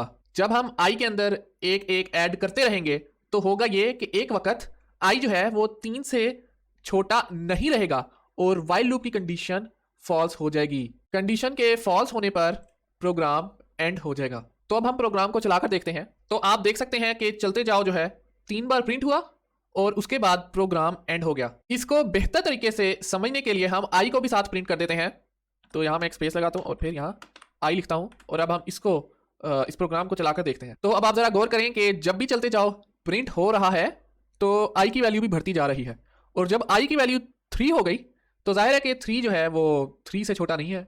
मतलब i जो है जब वो 3 हो जाता है तो वो 3 से छोटा नहीं रहता और जो व्हाइल की कंडीशन है वो फॉल्स हो जाती है और फिर प्रोग्राम जो है वो एंड हो जाता है। अगर आपको याद हो तो i is equal to i plus 1 का एक शॉर्टकट भी है और वो ये है कि हम यहाँ i प्लस प्लस लगा सकते हैं। ये भी वही काम करता है, एक नंबर ऐड करता है i के अंदर, लेकिन हम इसका भी एक और आसान काम कर सकते हैं कि हम ये i प्लस प्लस को भी हटा देते हैं और फिर यहाँ जहाँ ये i प्रिंट हो रहा है यहीं हम प्लस प्लस लगा देते हैं। इसको सेव करके रन करते हैं और देखते हैं प्रोग्राम क्या वैसे ही चलता है या नहीं। और ये देखें कि i प्लस प्लस लगाने से भी प्रोग्राम बिल्कुल वैसे ही चल रहा है। इसमें हो ये रहा है कि i पहले प्रिंट होता है और फिर उसके बाद उसकी वैल्यू जो है वो 1 बढ़ जाती है। हम ऐसा भी कर सकते हैं कि i की वैल्यू बढ़ाने के बाद उसको प्रिंट करते हैं। तो ये मैंने i यहाँ लिख दिया। अब हम इसको प्रिंट करते हैं, मतलब i पहले एक वैल्यू बढ़ेगी उसके बाद प्रिंट होगा। तो फिर जो प्रिंट होगा वो ये होगा कि 1 2 3 पहले तो 0 1 2 था, 1 2 3 होगा, तो इसको रन करके देखते हैं। तो ये देखें लिखा आ रहा है चलते जाओ 1, चलते जाओ 2, चलते जाओ 3। मुझे उम्मीद है कि आपको वाइल लूप की थोड़ी बहुत समझ आई होगी। और अब हम इसको पासवर्ड के प्रोग्राम पर अप्लाई करके देखते हैं। तो मैं इसको हटा देता हूँ क्योंकि इसका कोई काम नहीं, और इसको सारे को पकड़कर CTRL-K-U, और ये हो गया सारा कोड अनकमेंट। अब हम इस पर काम करते हैं, इसको वाइल लूप के अंदर डालते हैं। बड़ा सिंपल काम है। मैं ये करता हूँ कि मैं वाइल लूप पहले बनाता हूँ, वाइल, और फिर इसके अंदर मैं ऊपर से कोड को कॉपी पेस्ट कर लेता हूँ। ये मैंने कोड पकड़ा और कॉपी करके यहाँ पेस्ट कर दिया, ठीक है। और फिर इसको इंडेंट भी करना है, फॉर्मेट भी करना है, तो ये सारा करके टैब दबाया और ये आगे होगा कोड। स्ट्रिंग इनपुट को मैं हटा देता हूँ क्योंकि ये वेरिएबल तो पहले ही ऊपर बना हुआ है और हमने इसी को इस्तेमाल करते रहना है। किस कंडीशन पर वाइल लूप चलेगा? वो ये होगी कि अगर इनपुट पासवर्ड ना हो, मतलब ये कि पासवर्ड गलत हो, ठीक है। तो यहाँ लिख देता है input is not equal to password. मेरे ख्याल से अब ये प्रोग्राम सही चलेगा, तो इसको अब चलाकर देखते हैं। हाँ, तो अब ये पासवर्ड पूछ रहा है और हम यहाँ लिख देते हैं कोई गलत पासवर्ड, ठीक है। फिर इसको इंटर करते हैं। ये इसने बोला है रॉन्ग पासवर्ड, ट्राई अगेन। अब हम यहाँ फिर से गलत लिखते हैं, फिर से यही बोल रहा है ट्राई अगेन। तो मतलब ये वाइल लूप के अंदर है और अब ये चलता जा रहा है, ठीक है। एक और बार ट्राई करते हैं। हाँ, अब यहाँ सही पासवर्ड लिखते हैं। हाँ, तो अब ये देखें इसने कहा you enter the correct password और प्रोग्राम एंड, क्योंकि जब पासवर्ड सही लिखा तो वाइल लूप की कंडीशन फॉल्स हो गई क्योंकि इनपुट जो है वो पासवर्ड बराबर हो गया, और जो कंडीशन थी वही थी कि अगर बराबर ना हो, अगर एक जैसे ना हो तो फिर बार बार चलता रहे, जो कि अब नहीं है। तो प्रोग्राम एग्जिट हो गया, एंड हो गया। लेकिन इस कोड में काफ़ी ज़्यादा फजूल चीज़ें हैं। कोड बार बार, मतलब 2 बार हमने कोड ऐसे ही छाप दिया है और ये गंदा प्रोग्राम है। इसको थोड़ा बेहतर करते हैं। तो बेहतर करने के लिए मैं यहाँ ये हटा देता हूँ और यहाँ ये कह देता हूँ नॉट इक्वल्स टू। अगर इनपुट पासवर्ड नहीं है तो फिर ये wrong password try again print कर देगा। तो सेव करते हैं और फिर ये वाइल लूप में चले जाएगा और ये फिर वही काम करेगा। बजाय ये कि हम यहाँ करें you enter the correct password, हम इसको वाइल लूप से बाहर भी कर सकते हैं। तो इसके लिए हम इसको कट करते हैं और इसको यहाँ ले आते हैं और फिर हम यहाँ से हटाते हैं नॉट इक्वल टू। तो अब ज़रा गौर करें कि हो क्या रहा है। हो ये रहा है कि पहले जो है ये इनपुट हम लेते हैं। इनपुट लेने के बाद ये इफ़ कंडीशन आती है जिसमें हम ये देखते हैं कि इनपुट जो है वो पासवर्ड के इक्वल है या नहीं। अगर नहीं है तो बोलते हैं रॉन्ग पासवर्ड ट्राई अगेन और फिर वाइल लूप के अंदर चले जाते हैं, ठीक है। और फिर वाइल लूप के अंदर फिर से हम पासवर्ड पूछते हैं और अगर वो मतलब इनपुट पासवर्ड सेम ना हो तो फिर से रॉन्ग पासवर्ड ट्राई अगेन, और फिर ये बार बार चलता रहता है जब तक पासवर्ड सही ना हो। तो लेकिन अगर पासवर्ड पहली बारी में सही हो जाए तो ये वाला तो जाहिर है इफ कंडीशन नहीं चलेगी और ये भी नहीं चलेगी, क्योंकि जाहिर है कि इनपुट पासवर्ड सेम होंगे तो ये दोनों स्किप हो जाएंगे और सीधा सीधा you enter the correct password. या फिर अगर हमने दूसरी या तीसरी अटेम्प्ट पर हमने पासवर्ड सही लिखा तो फिर ये वाइल लूप से निकल जाएगा और फिर यहाँ पहुंच जाएगा, मतलब प्रोग्राम उसी तरह चलेगा जिस तरह पहले चल रहा है। लेकिन हमने देखा कि थोड़ा सा हमने सफाई की तो इस चीज़ें हमने हटा दी। अब हम इसको सेव करके रन करते हैं। पहले हम सही लिखते हैं इस बार, तो 1 2 3 4 5 और you enter the correct password program end, ठीक है। अब इसको रिपीट करते हैं और यहाँ गलत पासवर्ड लिखते हैं, ठीक है। और ये उसी तरह काम कर रहा है जिस तरह करना चाहिए इसे। हाँ, बिल्कुल उसी तरह काम कर रहा है। अभी भी ये प्रोग्राम अच्छा नहीं है और इसमें जो है कोड पूरा पूरा रिपीट हो रहा है। ये आप देख सकते हैं कि ये कोड जो है ये एग्जैक्ट यही कोड यहाँ है। और प्रोग्रामिंग में जो है रिपीटेड कोड, बार बार एक ही कोड लिखना एक अच्छी चीज़ नहीं है, क्योंकि प्रोग्रामिंग में ज़रूरत ही नहीं है बार बार एक कोड लिखने की। और मतलब ये एक असूल है प्रोग्रामिंग का कि बार बार कोड नहीं लिखना चाहिए और एक अच्छी चीज़ नहीं है। तो अब हम इसको कैसे मतलब हटाएं, उसके लिए हम एक और चीज़ इस्तेमाल करेंगे जिसको हम कहते हैं डू वाइल लूप। तो जो डू वाइल लूप है उसको हम इस तरह से लिखते हैं, डू उसके बाद फ्लावर ब्रैकेट्स और वाइल। ये VS कोड ने सारा खुद ही कंप्लीट कर दिया। ये जो दरमियान में कोड होगा फ्लावर ब्रैकेट्स के, ये एक बार लाजमी चलेगा, बेशक कंडीशन ट्रू हो या फॉल्स हो, एक बार जरूर चलेगा। वाइल आखिर में जो आता है इसके बाद जो कंडीशन आती है, अगर वो ट्रू हो जाए तो जो कोड है ये तब तक चलता रहेगा जब तक कंडीशन ट्रू हो, बिल्कुल इसी तरह जिस तरह वाइल लूप है। लेकिन वाइल लूप में ये होता है कि कंडीशन अगर फॉल्स हो तो ये एक दफ़ा भी नहीं चलेगा। लेकिन डू वाइल में अगर कंडीशन फॉल्स हो तो बावजूद इसके जो फ्लावर ब्रैकेट्स के दरमियान कोड है ये एक बार लाजमी चलेगा। अब हम इसको हटाते हैं, हम यहाँ डू वाइल को इस्तेमाल करते हैं। तो ये सारा कोड हम इसको ऊपर से हटा देते हैं क्योंकि अब हम कोड को दोबारा नहीं लिखेंगे और यहाँ लिखते हैं डू, ठीक है। और यहाँ एंड पर जो है लिखते हैं वाइल और फिर कंडीशन क्या है, input not equal to password. और ये बात लाजमी है कि यहाँ एंड पर जो है सेमीकोलन आना है, तो यहाँ मैं सेमीकोलन लगा देता हूँ। क्या मैंने कहा? मैंने ये कहा कि ये जो डू वाइल लूप है इसमें वाइल लूप जो आखिर में आता है, वाइल जो कीवर्ड आखिर में आता है उसके बाद जो कंडीशन आती है उसके आखिर में ये सेमीकोलन जो है ये लाजमी लगाना है। डू के बाद आने वाला कोड लाजमी चलेगा, ठीक है। तो अब हम जरा सोचते हैं कि इसमें हो क्या रहा है। आप ये देख सकते हैं कि पहले तो इंटर द पासवर्ड करेगा, उसके बाद हम यहाँ इनपुट करेंगे। अगर इनपुट पासवर्ड ना हुआ तो ये प्रिंट कर देगा रॉन्ग पासवर्ड ट्राई अगेन, ठीक है।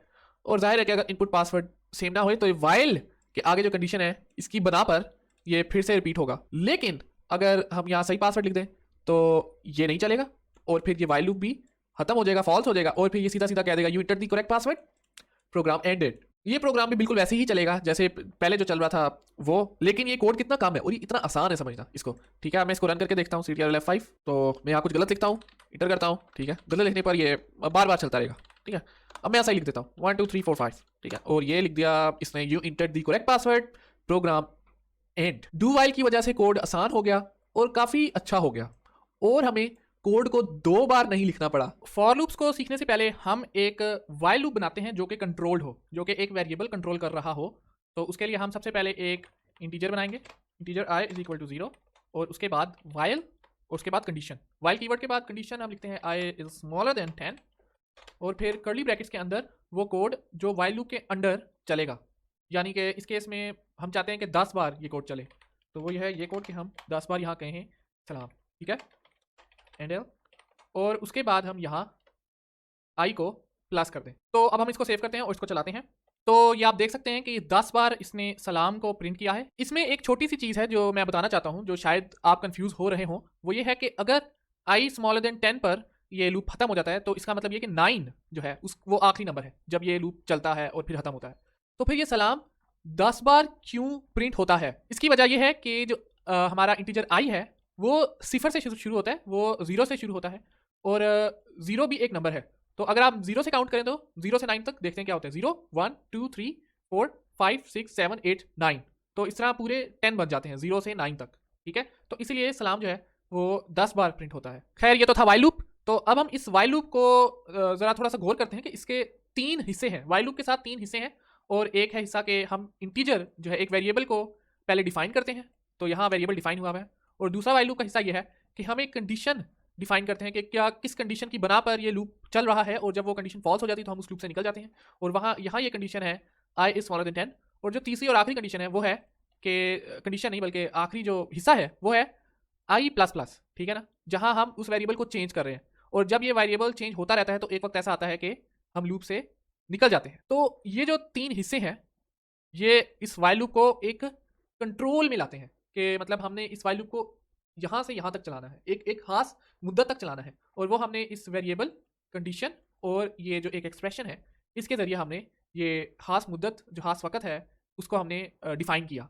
अब हम इसी काम को फॉर लूप के ज़रिए करेंगे। तो फॉर लूप का हिसाब है कि हम सबसे पहले लिखते हैं फॉर का कीवर्ड, उसके बाद राउंड ब्रैकेट्स, और इस दफ़ा राउंड ब्रैकेट्स में आएंगी 3 चीज़ें। ठीक है, और वो 3 चीज़ें सेमी कॉलन से सेपरेट होंगी, और एंड पर फिर हम वही कर्ली ब्रैकेट्स और उनके दरमियान कोड। तो मतलब ये वाइल लूप के जैसा ही है, लेकिन ये जो आपने वाइल लूप की 3 अलग अलग चीज़ें देखी, इंटीजर की डेफिनेशन और कंडीशन और आखिर में वेरिएबल का बदलना, ये फॉर लूप के राउंड ब्रैकेट्स के अंदर आता है। तो अभी हम यहाँ लिखते हैं वही चीज़ जो हमने पीछे लिखी, int i is equal to 0, उसके बाद हम लिखते हैं i इज स्मॉलर देन 10, और फिर हम लिखते हैं i प्लस प्लस। ठीक है, और फिर यहाँ वही चीज़ लिखते हैं जो हमने पीछे लिखी थी वाइल लूप के अंदर, सलाम। ठीक है, तो ये भी वही काम करता है जो ये ऊपर वाइल लूप कर रहा था, कि हमने पहले इसको डिफाइन किया इंटीजर को। ठीक है, एक वेरिएबल को डिफाइन किया जिससे हमने लूप को कंट्रोल करना है। उसके बाद हमने एक कंडीशन डिफाइन की। ठीक है, जो मतलब जाहिर है उस लूप को कंट्रोल करने के लिए उस लूप का एक खास कंडीशन है, उसके ज़रिए ये लूप चलता है, कि मतलब जब तक ये कंडीशन ट्रू है तब तक चलेगा, जब फॉल्स हो जाएगा तो जाहिर है निकल जाएंगे हम इधर से। और ये जो तीसरा हिस्सा है ये वो एक्सप्रेशन है कि जिसके ज़रिए हम उस कंडीशन को ख़त्म करने के करीब जाते हैं, क्योंकि अगर ये नहीं होगा तो जो ये लूप है ये इन्फिनिट हो जाएगा, और इन्फिनिट लूप नहीं हम चाहते, हम कंट्रोल करना चाहते हैं लूप को। तो ये वो 3 चीज़ें हैं जो हमने वाइल लूप में भी करी, लेकिन आप देख सकते हैं कि फॉर लूप में सारी ये चीज़ें जो है ये बहुत छोटी हो गई, शॉर्ट हो गई, कंसाइज हो गई और आसान हो गई। ठीक है, वरना ये कोड भी एग्जैक्टली वही काम करता है जो ये वाइल लूप कर रहा था। ठीक है, इन दोनों लूप्स में एक छोटा सा फ़र्क है, और वो ये है कि मैं ये लूप यहाँ से हटा देता हूँ, और अब हम यहाँ लिखते हैं ये आई तो ऊपर हमने डिफाइन किया। ठीक है ना, तो अब हम इस आई को वाइल लूप के बाहर भी असेस कर सकते हैं, वाइल लूप के बाहर भी इसका नंबर चेंज कर सकते हैं। तो मैं यहाँ लिखता हूँ i इज इक्वल टू 5। ठीक है, और देखें इसने कोई एरर नहीं दिया, इसने किसी किस्म का एरर नहीं दिया, ये बिल्कुल सही चल गया। ठीक है, जबकि फॉर लूप में ऐसा नहीं होता। आप ये देख सकते हैं कि यहाँ integer i is equal to 0 है। ठीक है, ये फॉर लूप के अंदर है, और यहाँ बाहर एरर आ रहा है, कह रहा है कि i अनडिफाइंड है। क्यों? क्योंकि फॉर लूप के अंदर है, और हम इस i को इस आखिरी राउंड ब्रैकेट तक असेस कर सकते हैं, इस आखिरी राउंड ब्रैकेट तक i की वैल्यू को बदल सकते हैं, और i की वैल्यू के साथ कोई भी कैलकुलेशन वगैरह कर सकते हैं। और ये जो है इंटीजर i, इसका स्कोप सिर्फ इन 2 फ्लावर ब्रैकेट्स के दरमियान है, इसके बाद हम i को असेस नहीं कर सकते, आई को हम नहीं चेक कर सकते, नहीं इसके साथ कोई भी कैलकुलेशन कर सकते। और इस चीज़ को हम कहते हैं एक वेरिएबल का स्कोप, और हम इसको इंशाल्लाह अगली आने वाली वीडियोस में अच्छे से समझेंगे कि वेरिएबल का स्कोप क्या होता है। ये बहुत इंपॉर्टेंट टॉपिक है। तो बहरहाल अभी के लिए इतना मैं बताना चाह रहा हूँ कि हम अगर फॉर लूप के अंदर एक वेरिएबल होगा तो हम उसको बाहर असेस नहीं कर सकते, क्योंकि वाइल लूप में तो हमें पता है आई को हम बाहर डिफाइन कर रहे थे वाइल से, क्योंकि और कोई तरीका नहीं, हम ज़ाहिर कंडीशन के साथ तो नहीं कर सकते। कंडीशन जो है वो आई जहाँ से लेगी वो ऊपर से ही लेगी ना वेरिएबल, ऊपर से वेरिएबल लेके कंडीशन वाइल की चली। लेकिन यहाँ नहीं ऐसे होता, फॉर लूप में अंदर ही अंदर सारा काम हो जाता है, और यही फॉर लूप की अच्छी बात है। अब मिसाल के तौर पर मैं इसको कॉपी करता हूँ और फिर मैं इसको फिर से इस तरह कर दूंगा, तो ये उसी तरह चलेगा। इसका आई को इसके साथ कोई फर्क नहीं पड़ता, ये दोनों मुख्तलिफ आईज हैं। तो सबसे पहले हम ब्रेक कीवर्ड को देखेंगे कि हम ब्रेक कीवर्ड को किस तरह इस्तेमाल कर सकते हैं।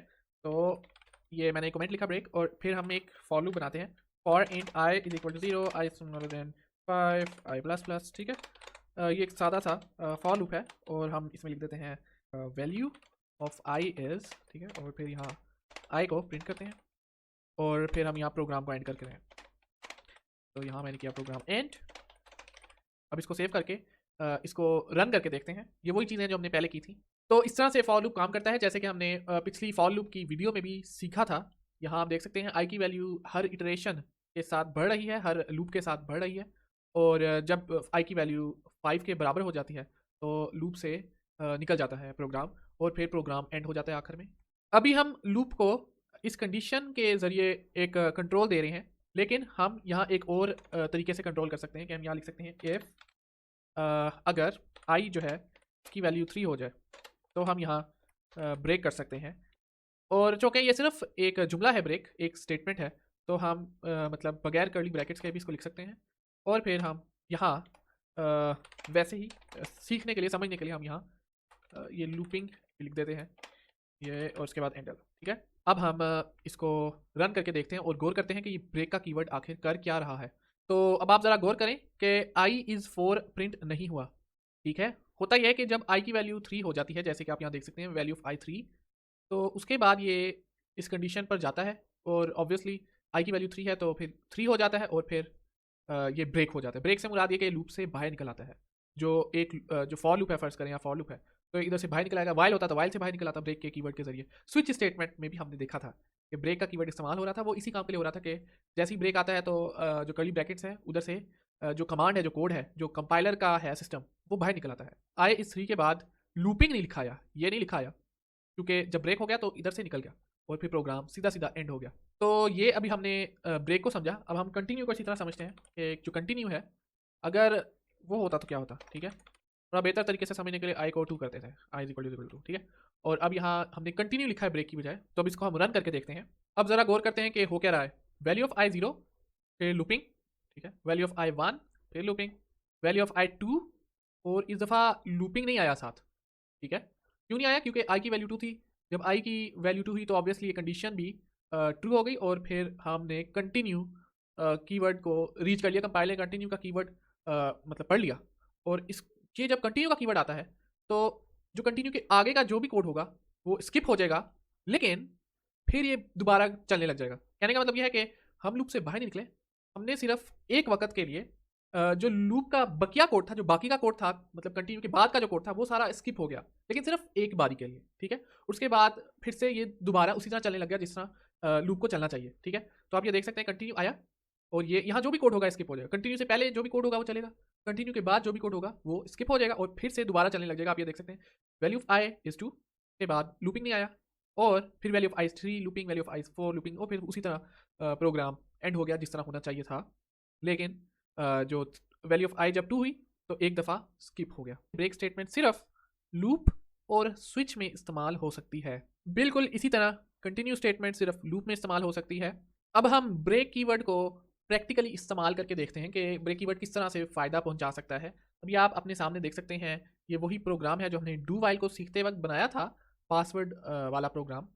तो इसमें क्या मसला है? ये तो अच्छा कोड है, मतलब ये चलता है, और ये मतलब ठीक है, जो इसमें कोई इतना मसला नहीं है, और इस तरह चलता है जिस तरह चलना चाहिए। लेकिन हम इस कोड को बेहतर बना सकते हैं। आप देख सकते हैं कि 2 बार एक ही कंडीशन को इस्तेमाल हुआ है, और प्रोग्रामिंग का असूल अगर आपको याद हो तो मैंने बताया था कि दोबारा चीज़ों को रिपीट नहीं करना चाहिए, अच्छा नहीं लगता। ठीक है, और दूसरी बात ये कि ये इतनी एज सच कोई हाथ समझ भी नहीं आ रही। ठीक है ना, इतना क्लियर नहीं मतलब कोड, तो इसको बेहतर बनाने के लिए हम ब्रेक का कीवर्ड इस्तेमाल कर सकते हैं। ठीक है, तो हम यहाँ एक इन्फिनिट लूप कर सकते हैं। जी हाँ, अब हम इन्फिनिट लूप को भी इस्तेमाल कर सकते हैं।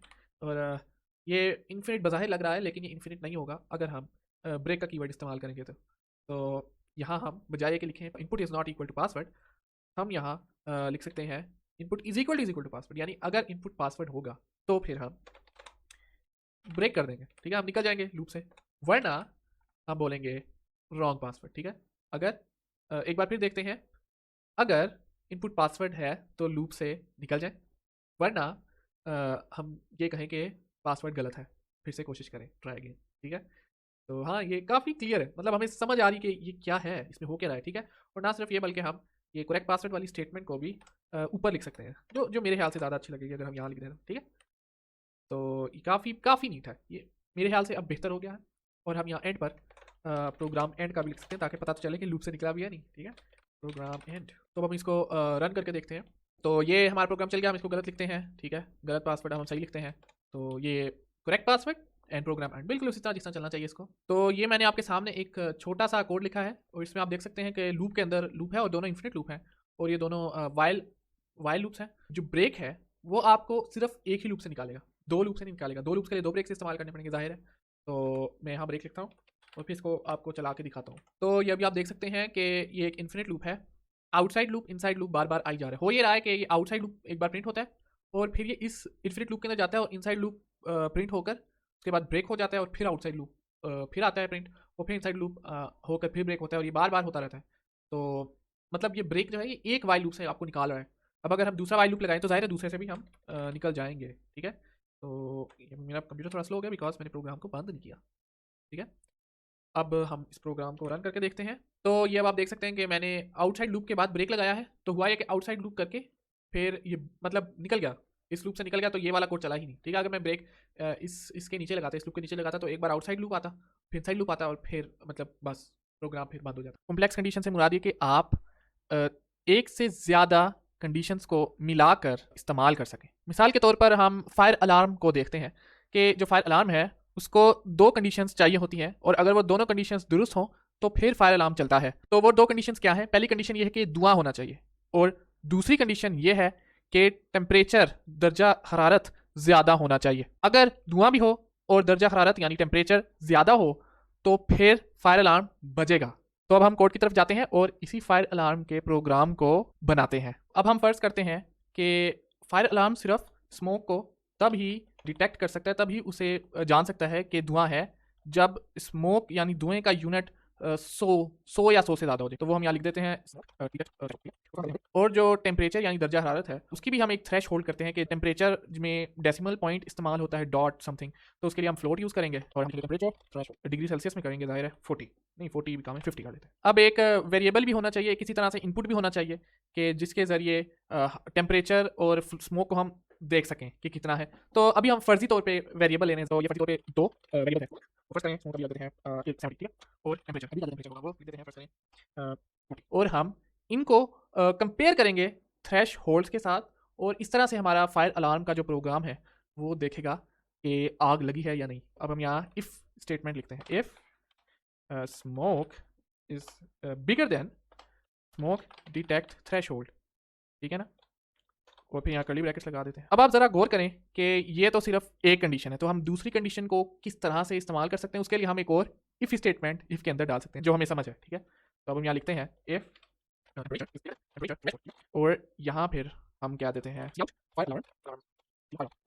तो ये था हमारा सादा सा फायर अलार्म का प्रोग्राम। अगर हम अभी प्रोग्राम चलाएंगे तो ये कोई आउटपुट नहीं देगा, क्योंकि स्मोक जो है वो और टेम्परेचर ये दोनों कम है। तो उसको भी दिखाने के लिए हमें एक एल्स स्टेटमेंट का इस्तेमाल करना होगा। इसको अब हम चला के देखते हैं। तो ये आप देख सकते हैं कि लेस स्मोक लिखा आ रहा है, तो अब हम स्मोक को बढ़ाकर देखते हैं। तो ये आप देख सकते हैं ये कह रहा है लेस टेम्परेचर, क्योंकि स्मोक का थ्रेशोल्ड तो क्रॉस हो गया। अब हम यहाँ आ गए और यहाँ टेम्परेचर जो है वो 40 है और थ्रेशोल्ड 50 है, तो जाहिर है कि टेम्परेचर जो है वो ज़्यादा नहीं है टेम्परेचर थ्रेशोल्ड से, तो इसलिए लेस टेम्परेचर का चल गया इधर। अब मैं अगर इसको 55 कर दूँ तो जाहिर है फायर अलार्म चलेगा।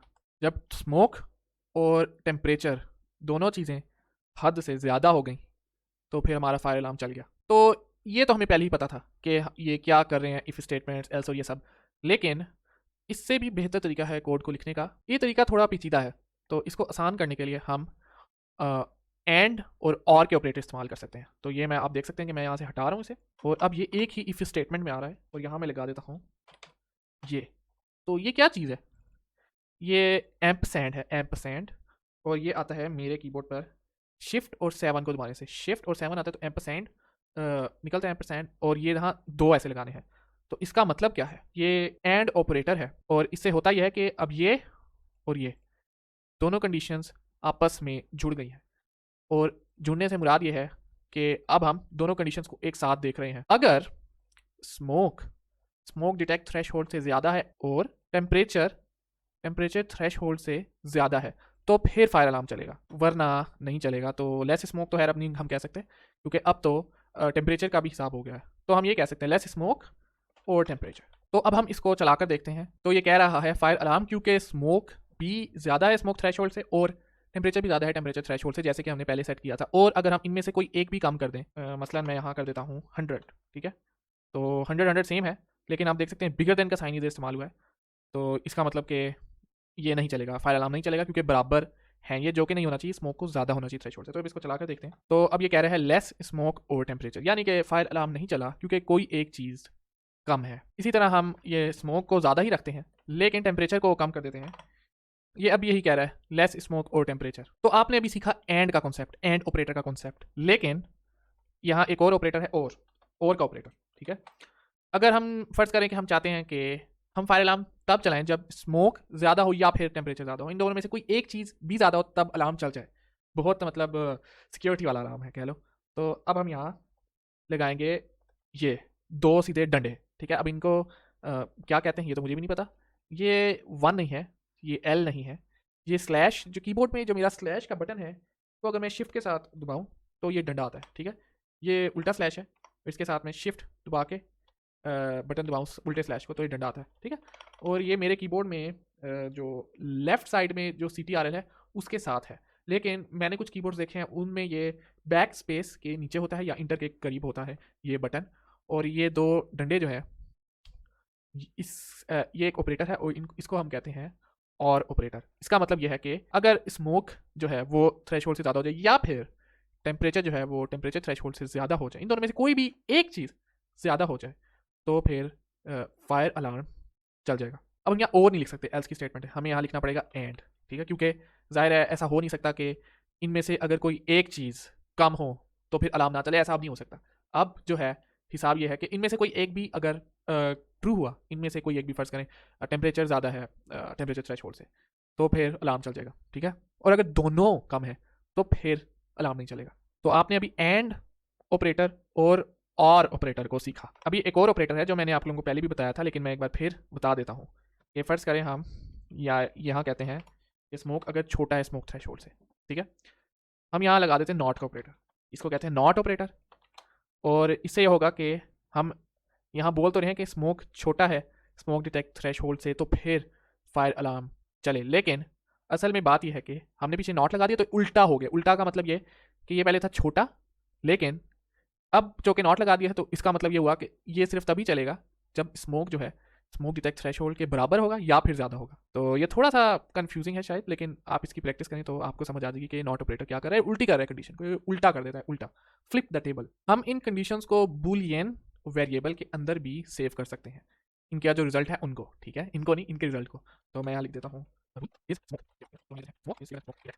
तो ये एक बूलियन है, और यहाँ इसके आगे लिखा हुआ है कि अगर स्मोक डिटेक्ट थ्रेशोल्ड से ज़्यादा हो तो फिर इज स्मोक देयर ट्रू होगा, वरना फॉल्स होगा। और ये एक बूलियन है।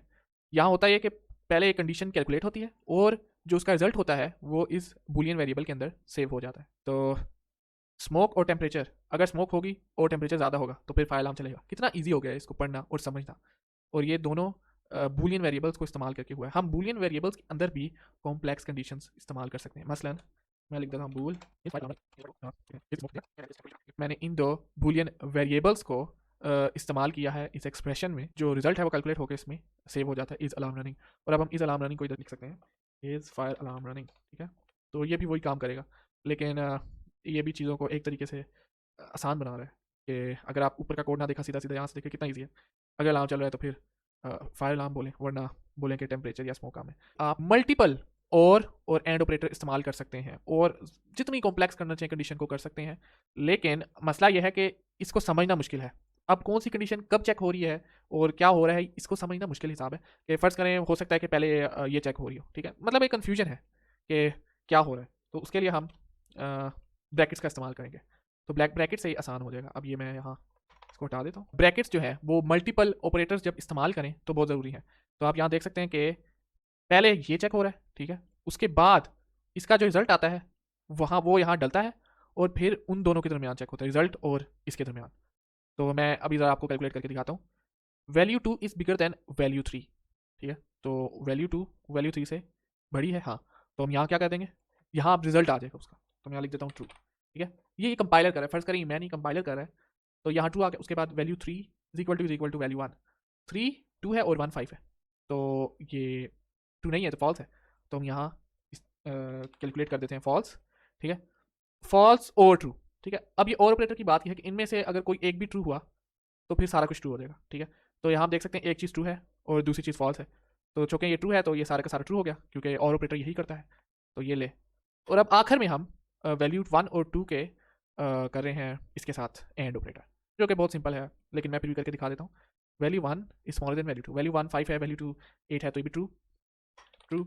अब चूँकि दोनों चीज़ें ट्रू हैं तो एंड रिजल्ट भी होगा ट्रू, और चूँकि ये ट्रू हो गया तो ये ट्रू प्रिंट हो जाएगा। फर्ज करेंगे यहाँ फॉल्स होता तो एंड ऑपरेटर है, तो एंड ऑपरेटर में ये होता है कि वो कोई एक भी अगर फॉल्स हो तो सारी की सारा कंडीशन फॉल्स हो जाती है, तो ये फिर फॉल्स होता, और अगर ये फॉल्स होता तो फिर ये प्रिंट होता। हम एक और चीज़ फर्ज करते हैं कि ये इसी तरह है लेकिन पीछे नॉट ऑपरेटर है। अब ट्रू एंड फॉल्स, ये दोनों जब होते हैं एंड में तो जाहिर एक भी फॉल्स अगर एंड में हुआ तो सारी की सारी कंडीशन फॉल्स, तो ये हुआ फॉल्स, और फॉल्स के पीछे नॉट ऑपरेटर है तो नॉट क्या करता है, उल्टा करता है, तो ये हो जाएगा ट्रू, ठीक है, ट्रू हो गया। और फिर आप देख सकते हैं कि अगर ये ट्रू है तो फिर ये वाला प्रिंट होगा। मैंने आपको कुछ कंपैरिजन ऑपरेटर्स का भी बताया था, तो मैं वो एक दफ़ा फिर रिवाइज कर देता हूँ। Bigger than, smaller than, bigger than, equal to, smaller than, equal to, not equal to, ये 6 कंपैरिजन ऑपरेटर्स हैं जो कंडीशन के अंदर इस्तेमाल होते हैं। ये आपके सामने 2 सी आउट की स्टेटमेंट्स हैं जो कि 2 सेंटेंस को प्रिंट कर रही हैं। अब हम इसको रन करके देखते हैं। तो ये 2 स्टेटमेंट्स प्रिंट हो गई, ये तो हमें पहले ही पता था। अब हम इनके साथ कुछ स्पेशल करेक्टर्स लिख कर देखते हैं। तो जो पहला स्पेशल करेक्टर है वो है न्यू लाइन का करेक्टर, जी हाँ, न्यू लाइन। अब यहाँ आप देख सकते हैं यहाँ स्पेस है की बजाय में स्लैश, ये बैक स्लैश आप देख सकते हैं, बैक स्लैश ये मेरे कीबोर्ड पर लेफ्ट शिफ्ट के साथ बैक स्लैश का ये बटन है, और इसी बैक स्लैश को अगर हम शिफ्ट के साथ दबाते हैं तो ये डंडे वाला ऑपरेटर आता है जिसको हम और ऑपरेटर भी कहते हैं। अगर आपको याद हो, मैंने पिछली वीडियो में आपको बताया था और एंड ऑपरेटर। तो बैक स्लैश उसी बटन के साथ लगता है लेकिन बगैर शिफ्ट दबाए, ठीक है। तो ये बैक स्लैश लगा, एक तो होता है ये वाला स्लैश, ये वाला स्लैश, मैं इस स्लैश की नहीं बात कर रहा, मैं एक बैक स्लैश की बात कर रहा हूँ, ये वाला। ये मतलब इसका ऊपर वाला हिस्सा लेफ्ट साइड पे है और नीचे वाला हिस्सा राइट साइड पे है। तो आप इस तरह से बैक स्लैश को देखें, और मैं बैक स्लैश के साथ एन लिखता हूँ, ठीक है। तो ये जो दो चीज़ें हैं, बैक स्लैश और एन, ये दो मिलकर एक स्पेशल करेक्टर बनता है जिसको हम कहते हैं न्यू लाइन का करेक्टर। तो आप ये देख सकते हैं अस्सलाम वालेकुम, ठीक है। उसके बाद एक न्यू लाइन यानी कि प्रोग्रामर चीमा हेयर जो है वो अगली लाइन पर चला गया, अस्सलाम वालेकुम प्रोग्रामर चीमा हेयर, ठीक है। और ये स्लैश एन की वजह से हुआ है। तो हम ये कह सकते हैं कि स्लैश एन भी वही काम करता है जो एंड एल करता है, या एक ही काम। तो हम इसको स्टॉप करके यहाँ से एंड एल हटाते हैं और इसकी बजाय यहाँ बैक स्लैश एन लिखते हैं, और हम देखते हैं कि रिजल्ट क्या होता है, वही होता है या बदलता है। होना तो ये चाहिए कि रिजल्ट वही हो, और आप देख सकते हैं ये वही रिजल्ट आया है। अब हम अगला स्पेशल करेक्टर पढ़ते हैं और वो है टैब का करेक्टर, ठीक है। टैब जो कि एक साथ ये आप देख सकते हैं जो पीछे स्पेसेस लगाई थी, ये टैब से ही तो लगती हैं। तो टैब करना दबाते हैं और एक साथ 4 से 8 स्पेसेस लगते हैं।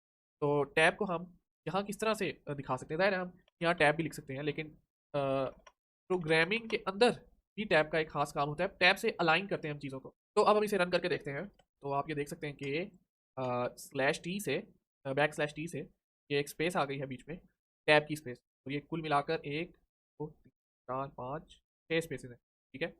और ये बैक स्लैश टी से आई है, हर जगह बैक स्लैश टी लगा कर देखते हैं ताकि आपको थोड़ा आइडिया हो कि बैक स्लैश टी करता क्या है। जैसे कि मैंने पीछे कहा कि बैक स्लैश टी चीज़ों को अलाइन करने के लिए इस्तेमाल होता है, टेबल्स बनाने के लिए इस्तेमाल। रन करके इसको देखता हूँ। तो मैंने इसको थोड़ा सा मतलब छोटा किया ताकि मैं आपको एक टेबल फॉर्मेट दिखा सकूँ बैक स्लैश टी का, और आप ये देख सकते हैं कि एक टेबल टाइप सा बन गया कि ये देखें दोनों अलाइन हुए हैं एक साथ, ये अलाइन हुए हैं, मतलब \t से जो है हम टेबल्स बना सकते हैं और चीज़ों को अलाइन कर सकते हैं। इतनी अच्छी एग्जांपल नहीं मैंने दी, लेकिन इससे बात क्लियर हो रही है कि जो है कॉलम्स बन गए हैं, आप देख सकते हैं कॉलम्स और रोज, इस तरह से हम टेबल बना सकते हैं \t के जरिए। अब जो अगला स्पेशल कैरेक्टर है वो है \b।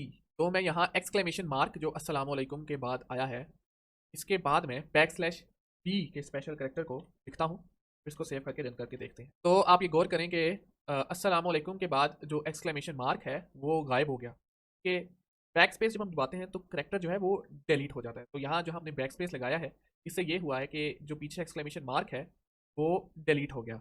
अब हम अगले करेक्टर पर आ जाते हैं जो है \r, जिसको हम कैरेज रिटर्न भी कहते हैं। तो मैं \r यहाँ लिखता हूँ अस्सलाम वालेकुम बाद \r, उसको सेव करके रन करके देखते हैं। तो आप ये देख सकते हैं कि अस्सलाम वालेकुम को रीप्लेस कर दिया प्रोग्रामर चीमा हेयर ने, ठीक है। अब ये मिसाल इतनी क्लियर नहीं समझ आ रही, तो इसको थोड़ा और क्लियर करने के लिए मैं यहाँ से \r हटाकर यहाँ चीमा हेयर के साथ \r लगा देता हूँ और अब इसको सेव करके रन करके देखते हैं। तो ज़रा गौर करिए कि चीमा हेयर लिखा आ गया शुरू में, उसके बाद अलैकुम एक्सक्लेमेशन मार्क और फिर प्रोग्रामर आ गया। आप यहाँ ये गौर करें कि यहाँ जो पहले कुछ करेक्टर्स हैं, जितने भी चीमा हेयर के करेक्टर्स हैं, चीमा हेयर एक्सक्लेमेशन, उतने ही करेक्टर्स पहले रिप्लेस हो गए। अब हमने जो \r के बाद जो चीमा हेयर है वो फिर पीछे चला गया और फिर जो पहले करेक्टर्स थे, जो शुरू के करेक्टर्स थे, वो रिप्लेस हो गए। इसको हम कहते हैं कैरेज रिटर्न का करेक्टर। अब हम अगले करेक्टर की तरफ चलते हैं। तो अगला करेक्टर है \a। मैं \a लगाता हूँ और इसको सेव करके रन करके हम देखते हैं। और आपने कुछ सुना? हाँ जी, आपने कुछ ज़रूर सुना होगा। और ये जो आपने आवाज़ सुनी है विंडोज़ के अलर्ट की आवाज़ है, टिडुडू, इसी तरह से है, मतलब आप समझ गए, ठीक है। तो ये जो \a है इसका मतलब है अलर्ट, और ये आवाज़ पैदा करता है विंडोज़ अलर्ट की। अब हम अगले कैरेक्टर की तरफ आते हैं। अगर हमने स्ट्रिंग के अंदर \/ लिखना हो तो हम वो कैसे लिखेंगे, ठीक है। तो मैं यहाँ \/ लिखता हूँ और आप ये देख सकते हैं कि ये एरर है, लाल रंग का थोड़ा सा आ रहा है और ये एरर दे रहा है, ठीक है। मतलब मैं इसको अगर रन करके देखूँ तो ये नहीं चलेगा। रन किया और ये देखें इसने चल तो गया लेकिन कुछ नज़र तो आ नहीं रहा। तो प्रॉब्लम्स में अगर हम देखें तो आपको नज़र आएगा कि अननोन एस्केप सीक्वेंस, ठीक है, इसने बोला अननोन एस्केप सीक्वेंस और ये एक मसला है। तो मतलब हम ये प्रिंट भी नहीं कर पा रहे और मसला भी आ रहा है। तो इसका क्या हल है? इसके लिए भी एक स्पेशल करेक्टर है और वो ये है कि हम \/ के बाद फिर \/ लगाएंगे तो हम \/ को स्ट्रिंग के अंदर लिख सकते हैं, ठीक है। तो मैं 2 जगह \/ लगा देता हूँ, बल्कि 3। और अब इसको रन करके देखते हैं। तो आप ये देख सकते हैं कि हम \/ को प्रिंट कर पा रहे हैं। इसके अलावा हम कोड्स को भी नहीं लिख सकते स्ट्रिंग के अंदर। ये देखिए मैंने कोड लिखा और स्ट्रिंग का जो कलर है वो अजीब सा हो गया है, ठीक है, क्योंकि स्ट्रिंग जो है अब हमने यहाँ से लेकर यहाँ तक लिखा है, लेकिन होना ही चाहिए कि हम चाह रहे हैं कि स्ट्रिंग यहाँ से लेकर यहाँ तक ही हो, लेकिन दरमियान में हम ये डबल कोट्स को इस्तेमाल कर सकते हैं। तो ये क्या माजरा है, मतलब हम डबल कोट्स को कैसे इस्तेमाल करें? इसका भी बहुत आसान हल है और वो ये है कि हम \/ लगा दें, ठीक है। अब देखें कोड फिर से ठीक हो गया। और इसी तरह हम \/ डबल कोट भी डाल सकते हैं और इसी तरह हम \/ क्वेश्चन मार्क भी डाल सकते हैं। क्वेश्चन मार्क तो हम वैसे भी डाल सकते हैं, लेकिन कुछ सिचुएशंस ऐसी होती हैं कि जिसमें हम क्वेश्चन मार्क नहीं लगा सकते और उसके लिए ये स्पेशल कैरेक्टर है \/ क्वेश्चन मार्क। और यही हिसाब सिंगल कोट्स के लिए भी है कि हम सिंगल कोट्स वैसे भी लगा सकते हैं अगर देखा जाए तो, लेकिन कुछ केसेस होते हैं कि जिसमें हम नहीं लगा सकते। मसलन अगर हमने करेक्टर लिखना हो, अगर आपको याद हो तो करेक्टर जो है वो हम सिंगल कोट्स के अंदर लिखते हैं, लेकिन स्ट्रिंग को हम डबल कोट्स के अंदर लिखते हैं। खैर हम \/ के ज़रिए हम उन करेक्टर्स को लिख सकते हैं जिनको हम आम तौर पर नहीं लिख सकते, ठीक है। ये आप देख सकते हैं, आपने कोट भी लिख दिया, डबल कोट, हमने क्वेश्चन मार्क भी लिख दिया, हमने सिंगल कोट भी लिख दिया। तो ये कुल मिलाकर 2 स्पेशल कैरेक्टर्स हमने सीख लिए, लेकिन इनके अलावा भी मज़ीद स्पेशल कैरेक्टर्स हैं। तो ये है वो C++ के स्पेशल कैरेक्टर्स की लिस्ट। और आप देख सकते हैं हमने इसमें से काफ़ी ज़्यादा कर लिया। New line, tab, vertical tab, ये नहीं हमने किया, बैकस्पेस, कैरेज रिटर्न, अलर्ट, और हाँ, मतलब हमने सिर्फ वो स्पेशल कैरेक्टर्स किए हैं जो कि आमतौर पर इस्तेमाल किए जाते हैं। और इनके अलावा आप यहाँ भी बाकी देख सकते हैं स्पेशल कैरेक्टर्स, लेकिन इनका कोई खास काम नहीं है जहाँ तक मुझे समझ है। मिलते हैं अगली वीडियो में। अल्लाह हाफिज़।